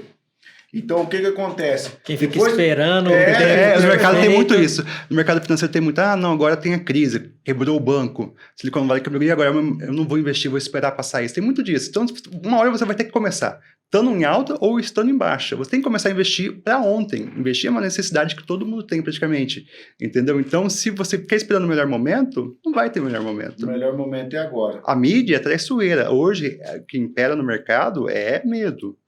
Entendeu? Então, você nunca vai ter o melhor momento para começar. Mas você precisa começar. Não adianta. Ô Bruno, uma pergunta aqui que a gurizada tudo tá querendo saber. O Bitcoin, você acha que é uma coisa ainda que vai crescer? É algo que você acredita que vai ter uma valorização? Ou sempre vai ser essa volatilidade toda aí? O que você fala a respeito disso? Assim, a grande aposta do Bitcoin é se tornar um meio de... uma moeda, né? Que você tem dentro dela tanto uma moeda como também um meio de pagamento, né? Porque hoje quando você vai, vamos dizer, transferir um dinheiro para alguma pessoa, você precisa de um banco, você precisa também, você vai fazer um pagamento no cartão, você precisa de uma bandeira, Visa, Mastercard, que vai intermediar essa negociação. Então, o Bitcoin é o próprio meio de pagamento também. Então, ele é a moeda e o meio de pagamento. Por si só, você consegue transferir para uma pessoa sem precisar de mais ninguém. E é muito difícil você tentar adivinhar para onde que o Bitcoin vai, né, agora, porque é uma moeda, depende de muitos fatores econômicos ali, precisa principalmente da confiança das pessoas em começarem a usar ela como de fato uma moeda, porque hoje você tem muita especulação em volta dela. Ela não se tornou o que ela deveria se tornar. Então ela tem muita especulação em volta dela e ainda é um ativo, vamos dizer, de risco, né? Porque, como você falou, é muito volátil, ela pode cair 30%, 40% num dia, depois sobe 15%, e aí você tem a volatilidade. O que acontece hoje é que muita gente pega o Bitcoin que foi no passado, que teve uma valorização que saiu na casa de centavos e foi para casa chegou a bater até $70 mil, né? Pensa que esse movimento vai se repetir, né? E aí dá muita chance também para vários golpes financeiros, né? Porque ele pega uma coisa que já aconteceu e vai tentar emplacar aí uma pirâmide financeira que não tem nada a ver com o Bitcoin. Eu falo assim, que no Instagram tem muita gente que tá até fazendo os perfil fake, né? Que pega até o meu, assim, às vezes o pessoal faz lá, copia o meu perfil no Instagram e que chega no direct para cada um e fala assim, eu tenho investimento em Bitcoin aí, transfere para mim aqui, e as pessoas acabam caindo, porque o Bitcoin já subiu tanto assim que a pessoa, putz, isso é possível, né? É um dos pilares de um golpe financeiro, é pegar um ativo real e tentar transformar aí em um golpe, porque já tem esse... Mas das moedas digitais, ele seria o mais conhecido, o Bitcoin hoje, ele divide em Bitcoin, o Bitcoin, e as outras moedas, né? Então tem o Bitcoin e o resto. Então, Igual assim, tipo o iPhone e o resto. o iPhone e o resto. Então, assim, é um investimento. É barista, né? Deus patrocina Samsung. Tem tipo a Central Máquinas, tem tipo a Central Serviços e as outras. Mas hoje, assim, o que eu falo? Que o Bitcoin hoje ele é especulativo. Ninguém sabe para onde vai o Bitcoin, né? Então você tem que tomar muito cuidado com isso, porque não é um ativo que gera renda, né? Você não tem muito direcionamento do que pode ser o Bitcoin no futuro. Ele não paga dividendo, né, cara? Ele é tipo assim, uma de aposta, né? Sim, mas a tecnologia que está por trás do Bitcoin é muito positiva.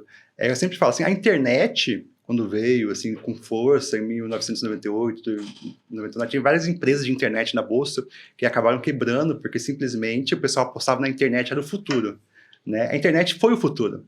Mas não quer dizer que teve o retorno financeiro para quem apostou na internet. Não foi aquela você não conseguiu extrair o valor. Então eu acho que sim, o Bitcoin é o futuro, principalmente a tecnologia do blockchain que tem ali por trás, que você tem essa possibilidade de ter a questão digital mais forte, você consegue ter autenticidade. É descentralizado, não depende de você governos, consegue né? ter autenticidade. Você quer me vender um relógio, né? Como que eu vou saber se seu relógio é original? Quem foi os outros donos do seu relógio? Então, dentro de uma cadeia do blockchain, você consegue ter todas essas informações confiáveis dentro de uma rede, controle total de quem foi o dono. Esse aqui foi um relógio do presidente. Então, dentro da informação do blockchain, vai ter que passou pelo presidente o relógio. Tem um valor a mais. Obra de arte, documento, desse documento original. Como você tem um documento original na internet hoje? Não é uma cópia falsificada, você tem toda a cadeia, você consegue ter esse registro no blockchain.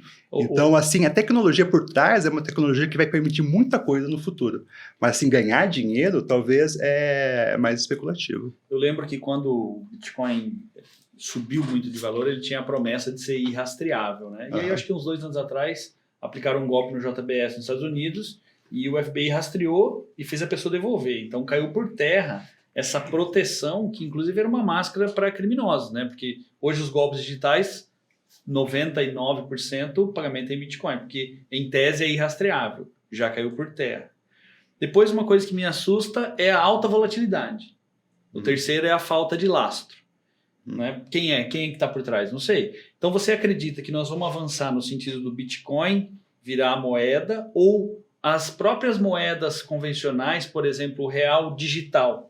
Onde que você acredita que está o caminho da digitalização? No paper do Bitcoin, né? Qual que foi os motivos de criação do paper do Bitcoin? A não confiança nos governos em estar imprimindo cada vez mais dinheiro. Então, tu tem um grande conflito dos governos, né, que acaba imprimindo mais dinheiro e você perde o seu poder de compra. Então, você está numa moeda, você está na Venezuela, por exemplo, então o governo teve que imprimir mais dinheiro ali e acabou o seu dinheiro que valia X, não valia mais nada. Então, você depende muito da confiança de um governo. O segundo ponto foi a questão que você precisa ter o dinheiro no banco para ter uma segurança. E a gente vê algumas questões que a gente fala de compulsório, né? O banco, ele pega R$100, ele pode emprestar R$90 para uma segunda pessoa, o seu dinheiro. E isso ele vai aumentando a base monetária, porque essa pessoa vai R$90, ela só precisa ter 10 do que você emprestou para o banco. Então, praticamente, você não tem tanta segurança em ter o seu dinheiro no banco, muitas vezes, né? Então, a gente viu o problema agora do Silicon Valley, foi o problema de compulsório, que as pessoas estavam emprestando ali, colocando em ativos com descasamento de prazo, e não tinha mais ali o depósito de todo mundo. Então você não tem essa segurança. Tem a capacidade de devolver todo mundo então, o grande problema hoje é a corrida bancária, né? Que é até crime vocês motivar uma corrida bancária, porque se todo mundo chegar hoje num banco, não vai ter o dinheiro para todo mundo. Ele vai ter em ativos espalhados ali, ele pode ter o patrimônio. Seu dinheiro. Ele tem o patrimônio para cobrir, lógico, mas no curto prazo a liquidez ele não tem. O banco, entendeu? Então também tem esse problema, porque você vai criando crédito demais, vai alavancando o banco, então você tem essa falta de segurança, e também a questão de privacidade. O banco tem acesso a tudo do seu patrimônio ali dentro do banco. Então o Bitcoin veio para suprir essas três, e também a conta da contabilidade, né? Porque você tem que ter um débito e um crédito na contabilidade e o próprio recibo para saber de onde que está vindo o dinheiro. O Bitcoin também te salva com a relação do seu bloco de notas, ele sabe da transação e não deixa duplicar o dinheiro, né? porque o banco duplica o seu dinheiro. Não, O Bitcoin é o único, a moeda não digital cria única. mais, não tem como imprimir mais de Bitcoin. Exato, né? então o Bitcoin ele é único. Se eu estou te passando o Bitcoin, ele é único, eu estou transferindo na totalidade para você. Então, ele tem muitos fundamentos positivos dentro de uma cadeia assim, que a gente pensa, e por outro lado tem a parte negativa, né? Que nem a gente não sabe de onde foi criado, ninguém sabe o lastro dele. Até isso é um ponto positivo, porque talvez se tivesse um dono criado, não teria toda essa confiança Ia virar um nele. banco. Exatamente, Muito você teria louco isso um aí, né, banco. Então, isso eu acho que até foi uma jogada de mestre. Tem os lados. Depende de como você tá olhando. O ouro, muitas vezes foi isso, mas o ouro a gente esbarra na questão de transferência, que é muito difícil você É uma transferir. entrega física. É uma entrega física e a dificuldade também de armazenamento, né? Claro. Quem que vai ficar com ouro? Não, só Eu pra conheço galera- gente que investe Deus no ouro, me cara. livre. Só pra Mas o galera ouro fica assim no banco. que tá aí Entendeu? Fica ouvindo a gente, galera, alavancagem talvez não seja uma palavra muito positiva, tá? Você não tá alavancando, não tá crescendo, alavancando, pelo que eu entendo, a grosso modo, parece que o cara tá se endividando, né? Não, você tem um benefício da alavancagem, você tem uma possibilidade de alavancar, mas até certo ponto, né? Não, eu tô falando Você- assim, a questão do banco, né, cara? Que Com certeza. Ele pegou o dinheiro, você explicou aquela questão dos R$100 ali, né? Uhum. Tipo, você colocou 100 lá, ele emprestou 90, na verdade só tem 10 teu lá, né? É. E aí, se todo mundo for lá sacar o dinheiro, não tem o O dinheiro. problema é o que ele faz com os 90, em que tipo de ativo ele está colocando. Porque Isso. tá, Pra às vezes quem está que ele tá descasando. emprestando? O que aconteceu no Silicon Valley foi isso. Ele descasou, ele colocou em títulos mais longos de prazo e esse título sofre a marcação ao mercado. Quando o juro sobe, esse título desvaloriza. Então, quando ele começou a remarcar esse título de volta, que o pessoal começou a pedir o saque, putz, aquele patrimônio que ele tinha de 20 bilhões ali, tinha um prejuízo de 2, 3 bilhões já começou a cair. Então, cada vez que a pessoa pedia mais saque, ele tinha que se desfazer daquele ativo que Vender sofreu o fora mercado, do prazo, perder claro. fora do prazo, perdeu Cara, Ele dinheiro. prometeu que ia vender E quando- 2027, tinha que vender daí agora. aí o problema, né? Daí explodiu o primeiro balanço, todo mundo Aí viu que assim, putz, ferrou. o banco tá com 3 bilhões de prejuízo aqui. Daí Vamos todo mundo, sacar, vamos todo mundo sacar. correu para sacar. Sacaram 42 bilhões. Ah. acho. E aí termina de quebrar o banco. Daí termina de quebrar, daí o governo tem que interceder ali para fechar tudo e dar liquidez. O grande problema é a liquidez. Tem o FGC também, né? Tem o igualzinho. FDIC, mas assim, e no caso do Silicon Valley, 97% dos depósitos não estavam garantidos. Era mais do que... Era mais, do que as o empresas, startups e tal. Mas o governo disse que vai saudar. né? Assim, sim, já garantiu Interviu. ali. O interviu. HSBC não comprou, você viu? O banco tem vários braços, né? Daí na parte da Inglaterra, parece que ele comprou lá Valor na... simbólico. Né? Por Vai uma saudar, falou, libra. vai saudar, vai com Deus. Não, o governo americano, eu li isso ontem, que ele, em 2008, começou com um banco, eu não lembro o nome, que gerou tudo aquilo que a gente viveu lá. E o governo não interviu. E dessa vez o governo disse, eu vou intervir, porque senão vai acontecer de novo o que aconteceu em 2008. Exato. Entendeu? Só que isso é uma intervenção Eu vi um gráfico, que né, cara? inflaciona, né, cara? Porque o Inflaciona, governo vai, fazendo tirou os comparativo. 40 bi, o governo vai pôr mais. É dinheiro. difícil, né? Seria um É. processo natural quebrar quem tem que quebrar e persistir os melhores, né? A economia ela é um pouco complexa, mas ela precisa desses momentos de quebra para tirar o que Isso aí. não está funcionando Isso e aí. se reestruturar. Isso que eu penso. Toda vez que você tem uma intervenção desse porte, você acaba postergando os problemas e aumentando aquele problema, entendeu? Então o sistema, por isso que foi criado o Bitcoin, porque o sistema financeiro, principalmente essa questão de crédito, ela é muito falha. Então, cada vez, lógico que a gente vai evoluindo. Desde que aconteceu em 2008, a quebra do Lehman Brothers ali, o sistema foi mudando as regras. Daí a gente teve Basileia chegou a Basileia 3, ali, algumas regras para garantir essa questão da liquidez dos bancos, para garantir cada vez mais, né? Vai aumentando também, o sistema vai ficando cada vez mais resiliente em relação a isso. Mas ele só fica resiliente quando acontece um problema. Então, nunca é preventivo, sempre é depois que acontece o imediato. problema. Então, a gente não sabe qual tipo de problema que espera. Então, o Bitcoin te serve para poder te proteger em relação a isso. Então, a criação do Bitcoin, nesse sentido, é favorável. Agora, ganhar dinheiro com Bitcoin, daí é uma outra questão. Assim, eu falo, se você tem um bom patrimônio, por que você não pode estar alocado ali 2%, 3% em Bitcoin? Pode fazer sentido. Mas talvez uma aposta mais difusiva em Bitcoin, talvez seguraria um pouco, né? Ô Bruno, a gente abordou aqui vários, né, desde de aposta, cassino, poker. E aí é o seguinte, mas cara, a gente vai trocar uma ideia mais do lado pessoal do Bruno aí, né, cara? Fala um pouquinho pra nós aí que mudou no Bruno aí depois da paternidade, cara. Muda a questão até a questão da responsabilidade, né?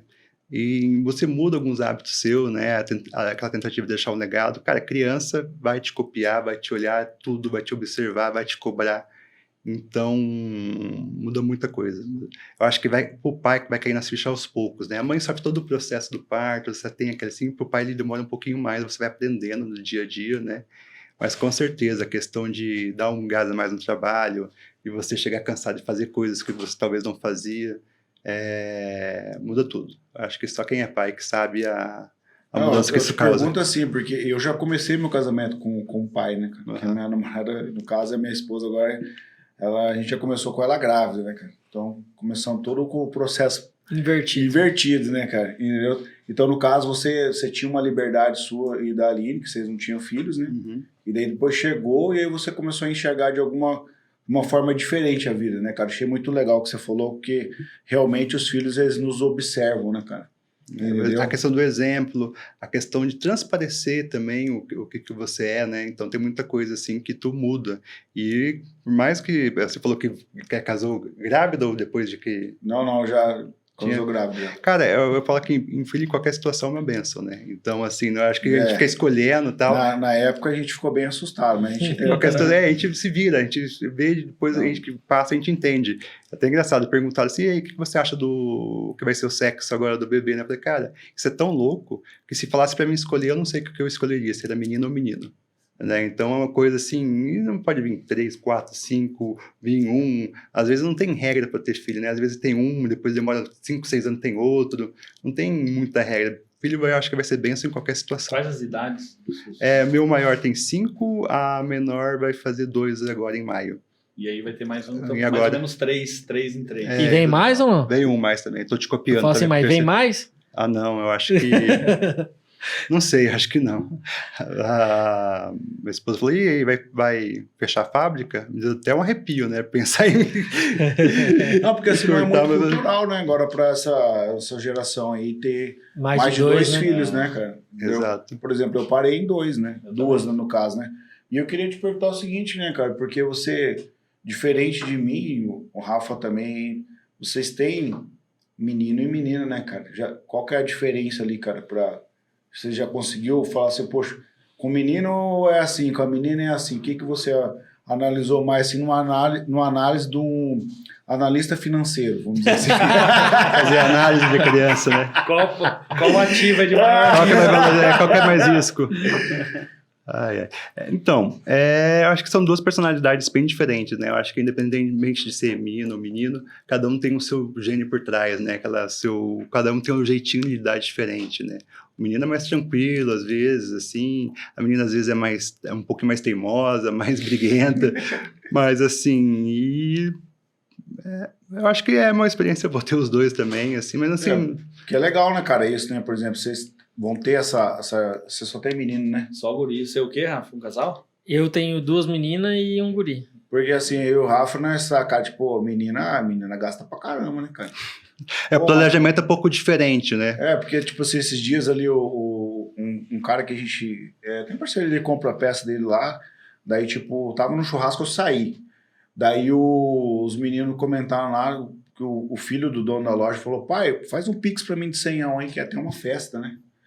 Daí o cara pegou e falou, pô, cara, o guri me pedindo 100 e tal, não sei o quê. Daí o rapaz tava falando assim, dá esse 100 e dá graças a Deus, cara, que o Xandó tem uma filha lá, que se ela vai numa festa dessa, mano, é uns 700 pau.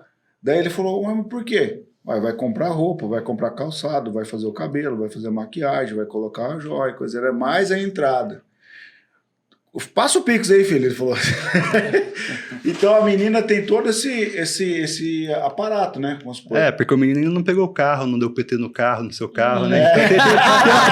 Então, tem os 2. Cada um tem a sua idade. Cada um tem a sua idade, né? Cada um tem Pode ficou preocupado, né? Eu acho que a menina vai nas parcelinhas, né? O menino, quando vem numa pancada só pro juízo do guri. Cara, eu tenho uma sorte que eu tenho que eles não dirigem, né? Caindo no dirigem. Eu tenho 2 meninos, o meu cunhado tem mais 2 gêmeos grandes, então, pô, vem sacolada de roupa pra tudo que é lado. Aí é bom, hein? E, cara, a gente usa até acabar, meus moleques, eles vivem no chão, furando roupa e, cara, é moleque o Alex mesmo. é Vai lá igual quando a 10 galera anos, tava no compra lá. deserto lá, mano. Usa a mesma roupa. Vai crescendo junto com a roupa. Vai. Mas isso é canela, engraçado, cara. porque no primeiro filho, né, a gente foi fazer enxoval nos Estados Unidos, fez tudo, a gente volta com umas 9 malas, tudo cheio. Pra segunda filha, cara, foi tudo doado também, tudo ganhado de primo, prima, e todo mundo foi dando Sim. roupa. Cara, até me surpreendi, quando gastei Você vai ver o praticamente terceiro, nada. então. O terceiro vai ficar só de fralda, de pano ainda, fralda de pano. Cara, isso aí. Então, assim, eu acho que até a gente muda um pouco, né, do primeiro pro segundo A gente filho, né? amadurece. Amadurece e vê o que tem realmente necessidade. Porque eu até sempre falo, cara, vai para os Estados Unidos, o pessoal enfia até uns... Eu nunca veio usar uns pratinhos, umas coisas diferentes, Você assim. comprou aquela parada de colocar o neném aqui também? Slim?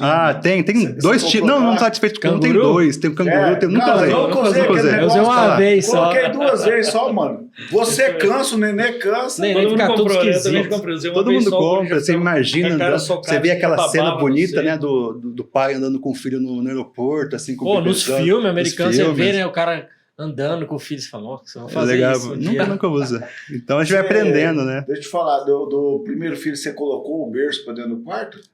Colocamos, assim, ficou um primeiro tempo, assim, depois a gente vai aprender. A segunda filha, quase direto no quarto dela já, a gente vai desapegando. Cara, eu sempre falo assim, o pessoal sempre fala, cara, não coloca o filho na sua cama. Cara, mas é uma coisa tão boa, tão impagável isso, ter essa sensação de estar com o seu filho ali na sua cama. Porque, cara, É um tempo, né, cara? a regra é linda, mas só quem é pai, quem é mãe sabe, entende do poder de troca Uma ali. coisa que eu... Porque assim, cara, a gente vive aprendendo e morre burro, né? Então, a paternidade é isso morrer escrito. burro não, mano. Escrito.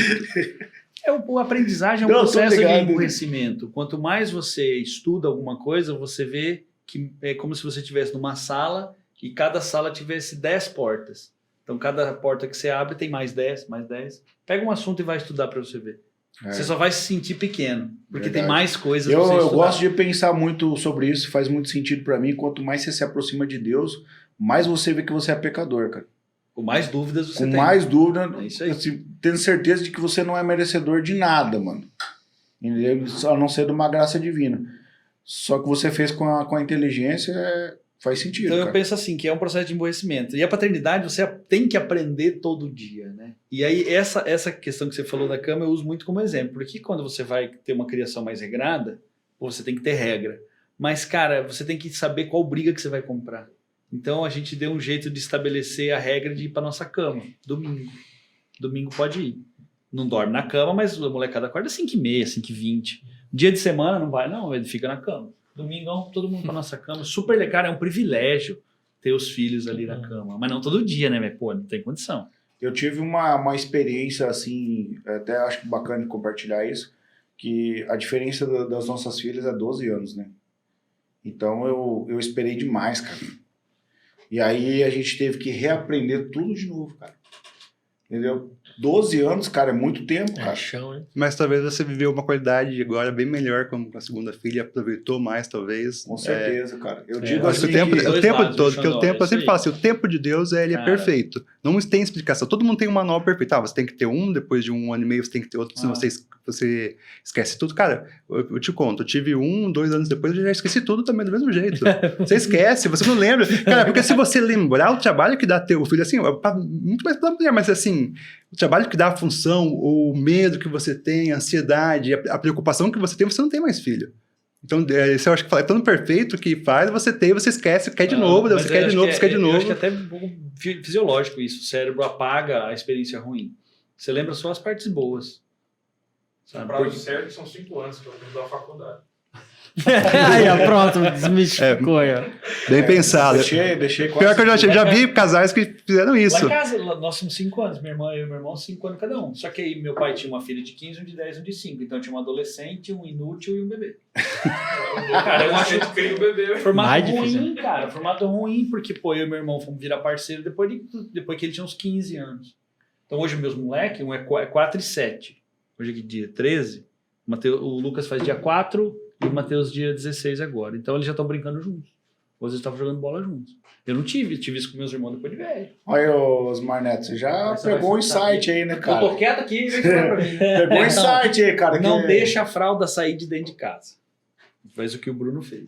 Quando tava desfraldando um, já veio outro. Já veio outro. Igual lá em casa é assim. 6 anos trocando fralda. A Alice vai fazer 6, a Ana vai fazer 3 e o Gabriel vai fazer 1. 3 também, igual lá em casa. Então, só que aí teve um lance bom, cara, dessa diferença grande de 12 anos. Porque daí tipo, a Isadora ajudou a cuidar bastante, sabe? Então essa foi bem legal. Mas não tem jeito, mano. Elas brigam igual fosse 2 crianças, velho. 12 anos de diferença ainda Briga, tem cara. treta. E falar pra você, cara, e a maioria das brigas é a mais velha que começa. Entendeu? O cara falou, cara, você não tem juízo, você tem 17 anos, vai fazer 18. Ah, mas essa guria vocês dão muita moleza pra ela, a vida não é assim, cara, entendeu?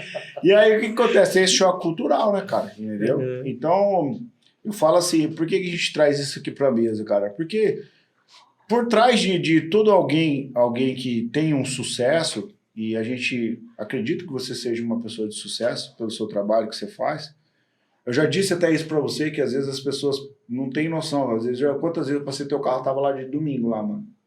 O cara tava lá trabalhando, tava operando. Não sei se é muito pirado no que você faz, mas o cara tava trabalhando, né, cara? Entendeu? Tem um contexto, cara, que eu sempre faço muito questão de reforçar aqui, cara. Que tem a família por trás, mano.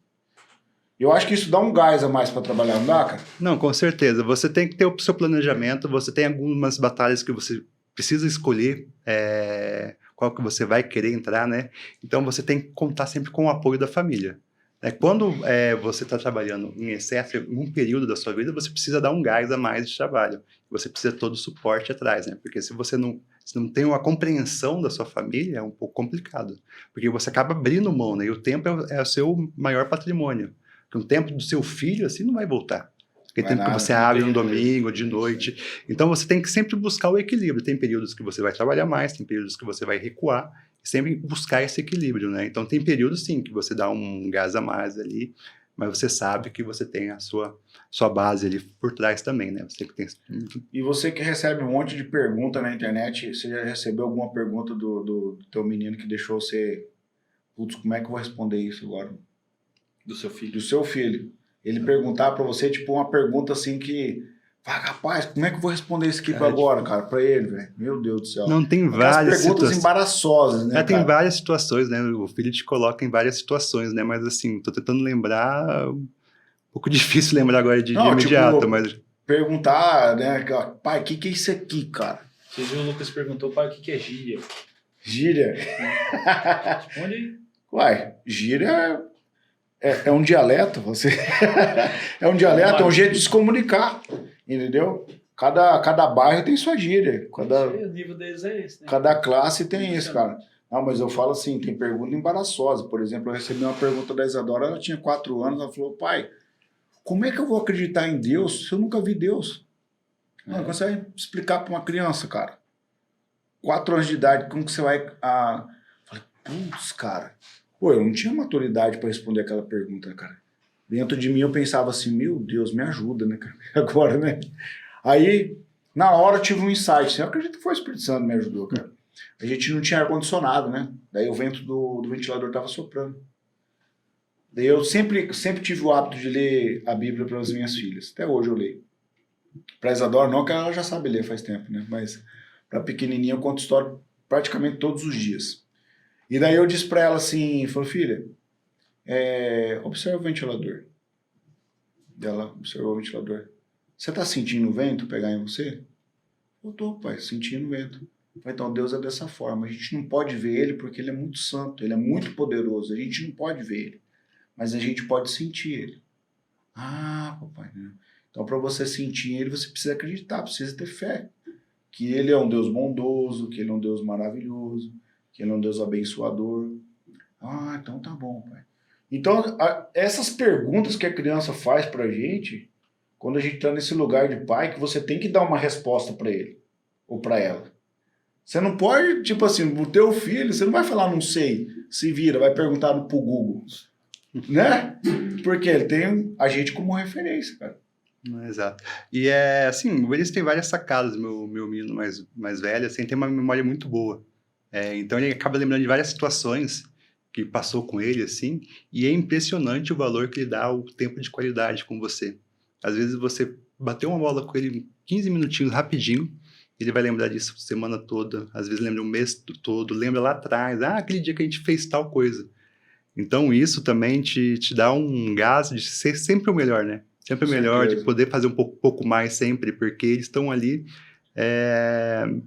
precisa disso, né? Precisa dessa convivência e tal. Então, muitas vezes, assim, você mencionou da questão de trabalhar muito, assim, abrir muita mão por muito tempo ter esse contato com meu filho, assim. Agora, hoje, das 5 horas, 5h30, eu fico agoniado para ir para casa.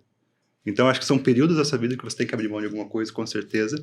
Mas, assim, o melhor é isso, você ter esse sentimento, você tem que voltar para casa, porque o meu filho tá me esperando, tem que esperando. Então, como eu falei, tudo é o equilíbrio. Tem momentos que você vai abrir mão de muita coisa, mas, assim, sempre buscar, sempre a minha esposa, ela me pega muito nisso, tipo, isso que você tá falando. Ela teve uma chave, assim, uma virada de chave muito grande, né, cara? Que eu até admiro isso nela, que é uma sabedoria da parte dela. Ela fala, você tá construindo memórias com a Lorena. Então, cara, quando ela fala isso, mano, tira o teu chão, não é? Porque o que o teu filho vai lembrar de você quando ele for criança? Entendeu? Toco nessa construção, toco assim. Estão construindo memórias. Estão construindo memórias, cara, entendeu? Então, tipo, cara, isso é muito gratificante pra mim. Então, levar ela na praça, brincar com ela. Agora tem uma tartaruga, tem a Matilda lá, mano. Não, vem aqui ver a Matilda, pai. Vamos dar comida pra Matilda, não sei o quê. Então, você tá construindo memórias. E filho realmente dá trabalho. Você que não quer ter filho, cara, tenha filho, cara. Você não vai ficar aqui nessa terra para sempre, cara. É uma semente tua que você tá deixando, cara. Quem vai continuar a tua história? Se não são os filhos. Com certeza. Eu gosto de contar, de pegar esse lance aqui da família aqui no café, porque, cara, eu vejo uma galera que não tá tendo filho, cara. Mas beleza, não quer ter? Maravilha, cara. Rafa, quer fazer mais uma pergunta aí? Não, tranquilo. Esse negócio só acho interessante que vocês falaram sobre criar memória, né? A Alice mesmo, ela tem um costume de falar assim, ô pai, quando é que nós vamos dormir na sala? Porque na sala, na verdade, não tem hora pra dormir, né? Você entendeu? Que daí, que uma vez eu falei assim, não, hoje nós vamos dormir na sala, porque ela gosta, é uma coisa que ela pegou, deve ser por causa da pandemia também, né? Que a gente pegou um costume de sentar pra assistir TV, e ela gosta, entendeu? Bota um filme, Harry Potter, a gente assistiu todos os Harry Potter, a Alice pequenininha já assistiu todos os Harry Potter. Acho que é mais da gente estar junto ali, faz uma pipoca, um negócio, e aí ela fica nessa, né? E aí, hoje é dia ainda mais quando ela não quer ir dormir, né? Pai, mas hoje não é dia de dormir na sala hoje? Porque daí dorme na sala, ela fica comigo assistindo até pegar no sono e tal, né? Aí você leva. E aí, tranquilo. Netão, lança brabo aí, Netão. Mas já? Já. Tem umas 15 horas de podcast. Eu acho que o Torá tem que fazer essa pergunta hoje. Hã? Você que tem que fazer essa pergunta hoje. Por que eu? Pra ver se você faz uma parecida com o do Auro. Cara, vocês estão brincando. Né? Não, porque é do outro lá. Eu falei, pergunta aí. Ele falou, sou só o diretor. Eu não pergunto nada. Quer fazer a pergunta? Não, vai, bora. Gostei da ideia. Vai, Thiago. Fala alto. Tem que fazer aquela voz de... Fala alto aí. Então vamos encerrar, então. Eu não faço ideia, mano. O cara faz 74 episódios, ele não sabe ainda, o meu. negócio é que me pega desprevenido demais, mano. Fala pra mim no começo do episódio, eu vou matutando aqui. Ele viu 74 vezes essa pergunta e ele não sabe fazer a pergunta. É bem assim. Cara, nós falamos até agora sobre o seu profissional, seu lado ativo de profissional. Por quê? Porque assim... Aí, agora sim, né?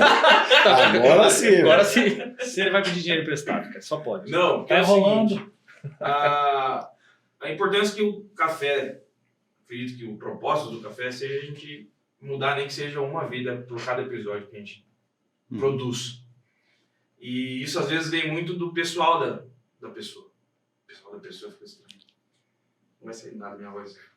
E a gente se interessa muito em saber o que o nosso convidado é lá dentro. Porque o externo, ele está mostrando a todo momento e às vezes ele pode até disfarçar o que ele é por dentro. Uhum. Então a pergunta que vem, que é a mais importante do café, não que todas as outras não sejam, mas quem é o Bruno? Pesado, hein? Vamos dar um tempinho aí para pensar. Eu sempre falei assim, eu adorei no começo, porque o Xandão me apresentou, né? Então é muito bom que as outras pessoas te apresentam. Quando você vai falar alguma coisa, quem é você, você acaba patinando bastante, né? Porque isso vem em vários. Eu acho que a gente sempre vai se transformando durante o tempo, vai entendendo mais, vai tendo um pouquinho mais também de empatia pelas pessoas, vai entendendo mais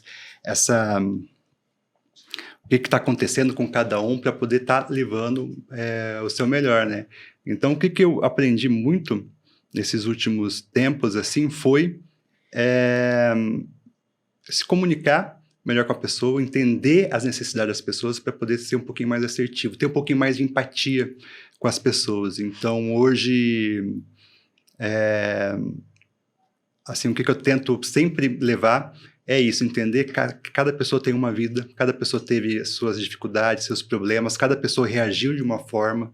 Então, talvez, vamos dizer, às vezes você tem algum problema ali, a pessoa está tendo algum problema, você tem que dar uma assistência, entender realmente o que é esse problema, porque às vezes você não dá bola, né? Você não passa batido ali, tu não dá importância. Então, hoje, as pessoas estão precisando mais de tempo, seu tempo para dar, né? Muito mais do que ajudar uma pessoa, é você dispor o seu tempo, se colocando no lugar para ajudar. Então, hoje, o Bruno, lógico, tem vários sonhos, tem vários